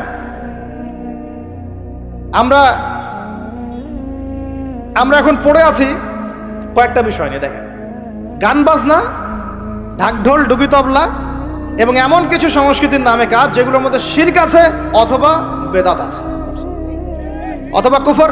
আপনি রাস্তায় হাঁটছেন বানরের মূর্তি নিয়ে, বানরের সাথে আপনার কি সম্পর্ক? বানরের সাথে বাঙালি সংস্কৃতির কি সম্পর্ক? আমরা কি বানর থেকে আসছি? তাহলে বানরের মূর্তি আমি হাটে নিয়ে হাঁটবো কেন? বানর থেকে আসছে কারা? ওই যে শনিবারে যারা মাছ ধরতে নিষেধ করা হয়েছিল তারপরেও মাছ ধরেছে, আল্লাহ পাক বলছেন ওদেরকে বানর বানিয়ে দিয়েছে। জানেন না এটা? পড়েন, পড়াশোনা করেন। পড়াশোনা না করলে আমার সব কথা বুঝতে পারবেন না হয়তোবা। যদি বুঝতে না পারেন আরো একবার লেকচার শুনেন, রিপিটেড শুনেন, তারপরে আবার চেক করেন, ক্রস চেক করেন। একটা প্রজন্মকে আল্লাহ বানর বানিয়ে দিয়েছিলেন, কোরআনে দলিল আছে। আমরা কি সেই প্রজন্ম? তাহলে বানরের মূর্তি নিয়ে রাস্তায় হাঁটবো কেন? কেন আপনি পেঁচার সাথে আপনার কি সম্পর্ক? পেঁচা কি আমার ভাগ্যের প্রতীক? হাত থেকে যদি কিছু পড়ে যায়, আমাদের অনেকে বলে যে একটু বসে যান, অমঙ্গল হতে পারে। চিরুনি পড়ে গেলে বলে যে মেহমান আসতে পারে। বিড়াল সামন দিয়ে চলে গেলে বলে একটু বসে যায়, অমঙ্গল হতে পারে। ইসলাম কি বলছে জানেন? যখনই মনের মধ্যে কোনো কুলক্ষণ আসবে আপনি পড়বেন, আমার সাথে বলেন, আপনি পড়বেন আল্লাহুম্মা লা খায়রা ইল্লা খায়রুক ওয়ালা আল্লাহুম্মা লা তায়রা ইল্লা তায়রুক ওয়ালা খায়রা ইল্লা খায়রুক ওয়ালা ইলাহা গায়রুক। মানে আল্লাহ আপনার দেয়া কল্যাণ ছাড়া কোনো কল্যাণ নাই, আপনার দেয়া অকল্যাণ ছাড়া কোনো অকল্যাণও নাই, আপনি ছাড়া কোনো ইলাহ নাই। এই হলো মুসলমানের আকীদা। তো এখানে পেঁচার সাথে আপনার সংস্কৃতি কি সম্পর্ক? পেঁচা অমঙ্গলের লক্ষণ? এগুলো কি শুরু করেছি আমরা? যে কোনো একটা বিষয় নিয়ে যদি আলোচনা করতে চান, আসেন, বসেন, আমরা বসি, আলোচনা করি, সমাধানের পথ খুঁজি, প্রতিভাকে মূল্যায়ন করেন। ইউসুফ আলাইহিস সালাম বলেছিলেন যে আমি বিশ্বস্ত আস্থাভাজন, আমাকে এই খাজানার দায়িত্ব দেন। কে বলেছিল? ইউসুফ আলাইহিস সালাম। কখনো কখনো দায়িত্ব চেয়ে নেওয়া জায়েজ যখন দেখবেন দায়িত্ব নেয়ার যোগ্য কোনো মানুষ নাই। কিন্তু যে পদ্ধতিতে এখন মানুষ দায়িত্ব চাচ্ছে, ওই পদ্ধতি তো ইসলাম সমর্থন করছে না। এখানে আপনি একজন ট্রান্সজেন্ডারকে দেখছেন মানুষের ঘরে ঘরে গিয়ে ভোট চাচ্ছে, একজন হিজড়াকে দেখছেন মানুষের ঘরে ঘরে গিয়ে ভোট চাচ্ছে, নারী থেকে পুরুষ হচ্ছে, পুরুষ থেকে নারী হচ্ছে। তাও আবার ভাই ওইদিকেই নিজেরও লজ্জা লাগতেছে, কারণ আমি আবার উত্তরবঙ্গের মানুষ। তো এখন কথা হচ্ছে যে এইটা তো সিস্টেম না, প্রতিভাকে মূল্যায়ন করতে হবে। আপনাদেরকে আল্লাহ পাক তৌফিক দান করেন, বলেন আমিন। এখন কথা হচ্ছে সংস্কৃতি যদি আপনি ভিতরে চোখ দিয়ে দেখেন, দেখবেন টপ টু বটম আপনি ইহুদি খ্রিস্টানদের সংস্কৃতি ফলো করছেন। আপনার খাওয়া, আপনার রুচি, আপনার অভ্যাস, আপনার পছন্দ, আপনার বিয়ের অনুষ্ঠান, আপনার জন্মদিন, আপনার মায়ের ওই কি বার্ষিকী, বাবার ওই বার্ষিকী, যা যা করতেছেন সবকিছু কার অনুসরণ করতেছেন আপনারা? ইহুদি খ্রিস্টানদের। একটা ভবন উদ্বোধন করবেন, খুচুত করে একটা ফিতা কাটলেন, কাইটটা মাশাআল্লাহ পায়রা আপনি উড়াই দিলেন। তো এই পাখি কি আমার কল্যাণ নিয়ে আসবে? হ্যাঁ, এই পায়রা আমার কল্যাণ নিয়ে আসতে পারে? ওইখানে দাঁড়ায় 2 রাকাত নামাজ তো পড়তে পারতেন, পরে আল্লাহর কাছে দোয়া করতে পারতেন, আল্লাহ আমি এই কাজটা শুরু করলাম, আল্লাহ তুমি বরকত দান করো। আমার সংস্কৃতি। একটা দোকান করেছেন, বাড়ি করেছেন, শুরুতেই আপনি ডিজে পার্টি দিলেন, ডিজে পার্টি। সুবহানাল্লাহ, সূরা বাকারার তেলাওয়াত তো দিলেন না। তাহলে পুরো বিশ্বের প্রত্যেকটা ডিপার্টমেন্ট, মূল জায়গাগুলো আমরা এখন নিয়ন্ত্রিত হচ্ছি। এবং ভিতরে চোখ দিয়ে যদি দেখি, আমরা আমাদের শেকড় থেকে দূরে সরে গেছি ভাই। আল্লাহ পাক আমাদের সবাইকে বোঝার তৌফিক দান করেন। কথা বললে অনেক কথা বলতে পারতাম, আজকে আর বলতেছি না, শেষ করে দিই। আরেকটা পয়েন্ট বলবো, খালি লাস্ট পয়েন্ট, সেটা হচ্ছে ধর্মীয় অঙ্গনে। শেষ পয়েন্টটা কি ভাই? প্রথম পয়েন্টটা মনে আছে? ভিতরে চোখ দিয়ে দেখবেন পুরো বিশ্বের ভূ রাজনীতি, ভিতরে চোখ দিয়ে দেখবেন পুরো বিশ্বের অর্থনীতি, ভিতরে চোখ দিয়ে দেখবেন পুরো বিশ্বের কি শিক্ষানীতি, ভিতরে চোখ দিয়ে দেখবেন পুরো বিশ্বের সংস্কৃতি। সারা দেশে খ্রিস্টান মিশনারিদের তৎপরতা বেড়েছে।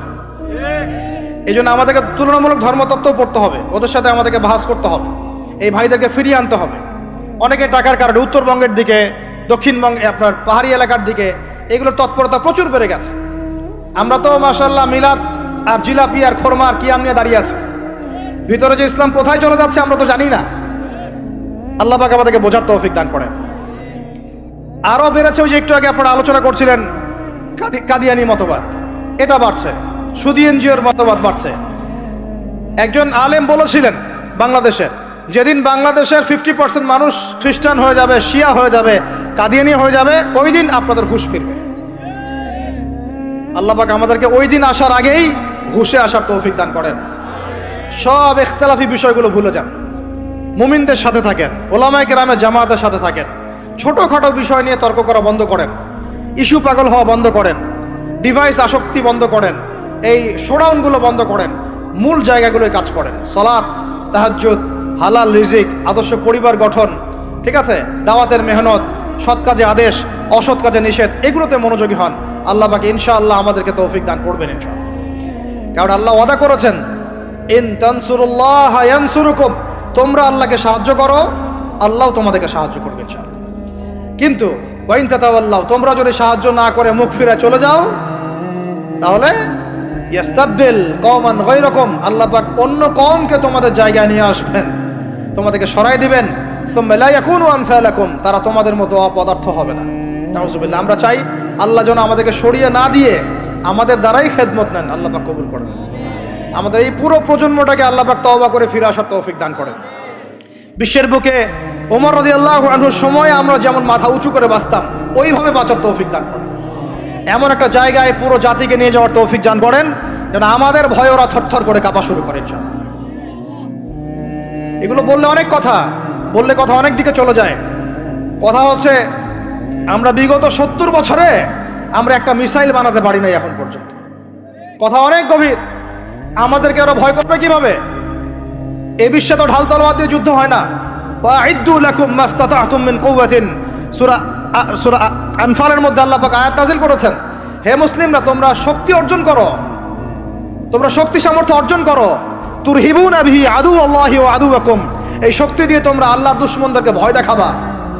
এটা কে বলেছেন? আল্লাহ বলেছেন। ওই শক্তি কই? তা আমরা আপোষে লড়াইয়ে পড়ে আছি, আঞ্চলিক রাজনীতি নিয়ে পড়ে আছি, ভাইয়ে ভাইয়ে মারামারি কাটাকাটি করছি, আমরা গীবত সমালোচনার রাজনীতি করছি, মূল শক্তিটা আমরা অর্জন করতে পারছি না। আল্লাহ পাক আমাদেরকে সেইটা বোঝার তৌফিক দান করেন। চিন্তা করবেন না, চিন্তা করবেন না, আমরা যদি করতে পারি আল্লাহ পাক আমাদের হাতেই বিজয় দিবেন ইনশাআল্লাহ। আর এটাও চিন্তা করবেন না, নিশ্চিত থাকেন যদি আমরা করতে না পারি আল্লাহ আমাদের একটাকেও জীবিত রাখবে না, একটাকেও না। আল্লাহ পাক সবগুলোকে সরাই দিবেন ইনশাআল্লাহ, দিয়ে এমন একটা প্রজন্ম নিয়ে আসবেন ওরা পারবে ইনশাআল্লাহ তাআলা। এটা ইয়াকিন রাখেন। আমরা যদি গাদ্দার হই, মুনাফিকি করি, আমানতের খেয়ানত করে ফেলি, ওই চেতনা আমরা যদি ধ্বংস করে ফেলি, আল্লাহ পাক আমাদেরকে রাখবেন না। আর হে ঢাকাবাসী শোনেন, আল্লাহ পাক না রাখার জন্য একটা 5 মাত্রার ভূমিকম্প যথেষ্ট। আল্লাহকে ভয় করেন। ঢাকায় জেনা বেড়ে গেছে, সমকামিতা বেড়ে গেছে, মাদক বেড়ে যাচ্ছে, ইয়াবাখোর বেড়ে যাচ্ছে, ছিনতাই বাড়তেছে, কত কি হচ্ছে আমাদের শহরে, আমাদের চোখের সামনে। অশ্লীলতার কারণে এই ভূমিকম্পের আযাব আসে, নোংরামির কারণে আসে, জেনার কারণে আসে, পরকীয়ার কারণে আসে, ব্যভিচারের কারণে আসে, ঘরে ঘরে ঢুকেছে এগুলো। আল্লাহ পাক আমাদের ঢাকাবাসীকে হেদায়েত দান করেন। আমি তো আপনাদের একজন, আমি কিন্তু আপনাদের একজন, আমি আপনাদের বাইরের কেউ না, কিন্তু এগুলো দেখে আমার মনটা কাঁদে, কষ্ট হয়। ঢাকা যেমন মসজিদের শহর, এই মসজিদের শহরের মধ্যে এরকম অন্যায় অবিচার ঘরে ঘরে কেমন করে ছড়িয়ে পড়ে, কেমন করে? একটা অপরাধ হয়েছে আমাদের, অপরাধটা হচ্ছে আমরা সৎ কাজে আদেশ করেছি, অসৎ কাজে সমানভাবে নিষেধ করি নাই। সৎ কাজে আদেশের সাথে এখন থেকে অসৎ কাজে নিষেধও করবেন। আল্লাহ পাক তৌফিক দান করেন। আল্লাহ পাক এই জজবা চেতনা আপনাদের সবার মধ্যে দান করেন, আমিন। আইন হাতে তুলে নেবেন না, কিন্তু অন্যায়ের প্রতিবাদ করবেন। অন্যায়ের কি করবেন? প্রতিবাদ করবেন। শেষ পয়েন্টটা বলি, ধর্মীয় অবস্থাটা কি? ভিতরে চোখ দিয়ে দেখেন। আপনার কাছে মনে হচ্ছে আমরা সবাই সংখ্যায় অনেক বেশি, কোটি কোটি মুসলমান, এত এত মুসলিম রাষ্ট্র, এত এত তেল, এত এত মিলিটারি পাওয়ার, ইত্যাদি ইত্যাদি, এত সংগঠন, অনেক কিছু, এত ধর্মীয় দল, এত আলেম ওলামা। বাস্তবিক অর্থে ভিতরের চোখ দিয়ে যদি আপনি দেখেন, দেখবেন যে আমরা সংখ্যায় বেশি হওয়ার সত্ত্বেও আপোষে অসংখ্য দলে বিভক্ত হয়ে গেছি। যতক্ষণ পর্যন্ত আমরা ইউনাইটেড হচ্ছি না, ধর্মতাত্ত্বিকভাবে একটা জায়গায় আসছি না, একটা জামাআ ফর্ম করছি না, একটা ইমারা কায়েম করছি না, এবং আমাদের মধ্যে একজন আমিরুল মুমিনিন নির্ধারণ করছি না, ততক্ষণ পর্যন্ত আপনি আল্লাহর রাস্তায় দিন ইকামত করতে পারবেন না। এটা আমাদের মূল সমস্যা, মূল গোড়ার সমস্যা। আর এই সমস্যাটাকে আম জনগণ কোনোভাবে উস্কে দিবেন না। আপনারা ওলামায়ে কেরামদের মধ্যে বিভক্তি বাড়াই দিবেন না, উস্কে দিবেন না, অনলাইন গরম করবেন না, চুপ করে থাকবেন। কিছু বলার যদি না থাকে চুপ করে থাকেন, তা বলার দরকার নাই। ওলামায়ে কেরামদেরকে একটা জায়গায় বসতে দেন। তারা যদি একটা জায়গায় বসে, একটা টেবিলে বসে, একে অপরের সাথে মোয়ানাকা করে, চা খায়, সালাম বিনিময় করে, ইনশাআল্লাহ দেখবেন ঐক্য হয়ে গেছে ইনশাআল্লাহ। এবং ওলামায়ে কেরামরা যখন আমাদের রাজনীতিবিদদের সাথে থাকবেন, একটা ঐক্যবদ্ধ শক্তি হবে, তখন দেখবেন রাষ্ট্র, অর্থনীতি, রাজনীতি এবং ধর্মতাত্ত্বিক সব দিক দিয়ে এগিয়ে যাবে ইনশাআল্লাহ। এই জিনিসটার ঘাটতি আছে আমাদের মধ্যে। আমরা অনেক সময় মনে করি ও পলিটিশিয়ানের সাথে আমার চলার দরকার নেই, ও তাগুত, ও কাফের, ও মুশরিক, ও এটা ওইটা। দেখেন, নবী করিম সাল্লাল্লাহু আলাইহি ওয়াসাল্লামকে সবচেয়ে বেশি সাপোর্ট করেছেন তার চাচা আবু তালেব। আবু তালেব মুসলমান হননি শেষ পর্যন্ত। তার বাসাতে তিনি থেকেছেন, বড় হয়েছেন, ব্যবসা করেছেন। চাচাকে কালিমা পড়াতে পারেন নাই, দ্বীনের পথে আনতে পারেন নাই। তাই বলে কি তিনি চাচার সঙ্গ ছেড়ে দিয়েছিলেন? আমরা সবাই নিজেকে আলাদা বিভক্ত মনে করি। নসিহতের মধ্য দিয়ে, সদুপদেশের মধ্য দিয়ে, একটা ভ্রাতৃত্বের বন্ধনের মধ্য দিয়ে। সবাই তো আর খারাপ পারে ভাই, সবাই কি খারাপ? এখানে অনেক অসংখ্য ভালো মানুষ আছেন, প্রত্যেকটা সেক্টরে আছে। আপনার আমার চেয়ে বেশি ইমানদার আছে, আপনি জানেন না। প্রত্যেক ডিপার্টমেন্টে আপনার আমার চেয়ে বড় বড় ইমানদাররা আছে, কিন্তু পরিবেশ পরিস্থিতির কারণে হয়তোবা তারা তাদের ইমানটাকে জাহির করতে পারছে না। আমরা উগ্র হব না, তাদের প্রতি আমরা নসিহত করব, নরম হব, সবর করব, দাওয়াত দিব, এবং তাদেরকেও আমরা আমাদের একটা প্ল্যাটফর্মে আনার চেষ্টা করবো ইনশাআল্লাহ। এভাবে যখন আস্তে আস্তে মেহনতগুলো বাড়তে থাকবে, 10টা বছর দেখেন, 10টা বছর পরে দেখবেন চিত্র পাল্টে গেছে ইনশাআল্লাহ। তবে এই দায়িত্বটা কোনো বক্তার একার নয়, কোনো আলেমের একার নয়, কোনো এমপি সাহেবের একার নয়, মন্ত্রী সাহেবের একার নয়, কোনো সরকার প্রধানের একার নয়। এখানে আপনার আমার সবার ভূমিকা আছে। সবাই যার যার জায়গা থেকে যদি আমরা ভূমিকা পালন করতে ব্যর্থ হই, এগুলো স্বপ্ন থেকে যাবে, কোনোদিন বাস্তবায়ন করতে পারবেন না। সবাই যার যার জায়গা থেকে কাজ যদি ঠিক মতো করি, ইনশাল্লাহ দেখবেন আমরা ওই সোনার বাংলা ঠিকই গঠন করবো ইনশাল্লাহ। আল্লাহ পাক আমাদের সবাইকে ধর্মীয় অঙ্গনের ভেদাভেদটাকে দূর করার তৌফিক দান করেন। ধর্মীয় অঙ্গনের ভেদাভেদটা সবচেয়ে কালো হয়েছে আমাদের জন্য। ধার্মিকরা যদি একটা জায়গায় থাকতেন, তারা যদি সমাজের মধ্যে এরকম বিভিন্ন দলে দলে বিভক্ত হয়ে আলাদা আলাদা হয়ে না যেতেন, তাহলে দেখতেন আজকে থেকে 40 বছর আগেই বাংলার জমিনে দিন কায়েম হয়ে যেত। আল্লাহ রাব্বুল আলামিন আমাদেরকে ভিতরের চোখ জাগ্রত করার তৌফিক দান করেন। আর যারা স্পষ্ট মুশরিক, স্পষ্ট শিরিক করছে, স্পষ্ট বেদাতি এবং স্পষ্ট মুনাফিক, যারা জালেমের পক্ষ নেয়, ওদের সাথে ঐক্যের কোনো দরকার নাই। ওদেরকে ছাড়াই আমরা চলবো ইনশাআল্লাহ। সময় ওদেরকে মিটিয়ে ফেলবে ইনশাআল্লাহ। সময়ের স্রোতে ওরা ধুলার মতো উড়ে যাবে ইনশাআল্লাহ, কিচ্ছু করতে পারবে না ইনশাআল্লাহ। কারণ মুনাফিকদের সাথে ঐক্য হয় না। মুনাফিকদের সাথে কি ঐক্য হয়? মুনাফিকদের সাথে ঐক্য হয় না, মুশরিকদের সাথে ঐক্য হয় না। এবং যারা পাক্কা মুশরিক, পাক্কা বেদাতি, তাদের সাথে কিন্তু ঐক্য হয় না।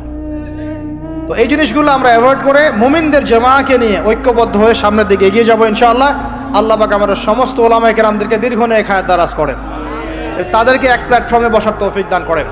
আলেম ওলামাদের সাথে আমাদের সরকার প্রধানদের একটা মৈত্রী এবং মিলবন্ধন আল্লাহ পাক দান করেন। উভয়ের ভুল বোঝাবুঝি আল্লাহ পাক দূর করে দেন। উভয়কে আল্লাহ পাক এক টেবিলে বসার তৌফিক দান করেন। আল্লাহ পাক উভয়কে নিয়ে একটা শক্তিশালী রাষ্ট্র গঠনের তৌফিক দান করেন। ইনশাল্লাহ দেখবেন যদি এভাবে আমরা কাজ করতে পারি। আর আমাদের তরুণদের দায়িত্ব কি? তরুণদের দায়িত্ব বড়রা যা বলবে ওইটা ফলো করে চল। আমাদের দায়িত্ব না যে আমরা নেতৃত্ব আসনটাতে খাপ করে কেড়ে নিয়ে বসবো, এটা আমাদের দায়িত্ব না। যদি আমরা যোগ্য হই, আল্লাহ পাক যদি কবুল করেন, আল্লাহই আপনাকে উঁচু জায়গায় নিয়ে যাবে ইনশাআল্লাহ। আমরা খালি চোখ কান খোলা রেখে সত্য মিথ্যা পার্থক্য করব, আমাদের বড়দের সামনে এটাকে উপস্থাপন করব।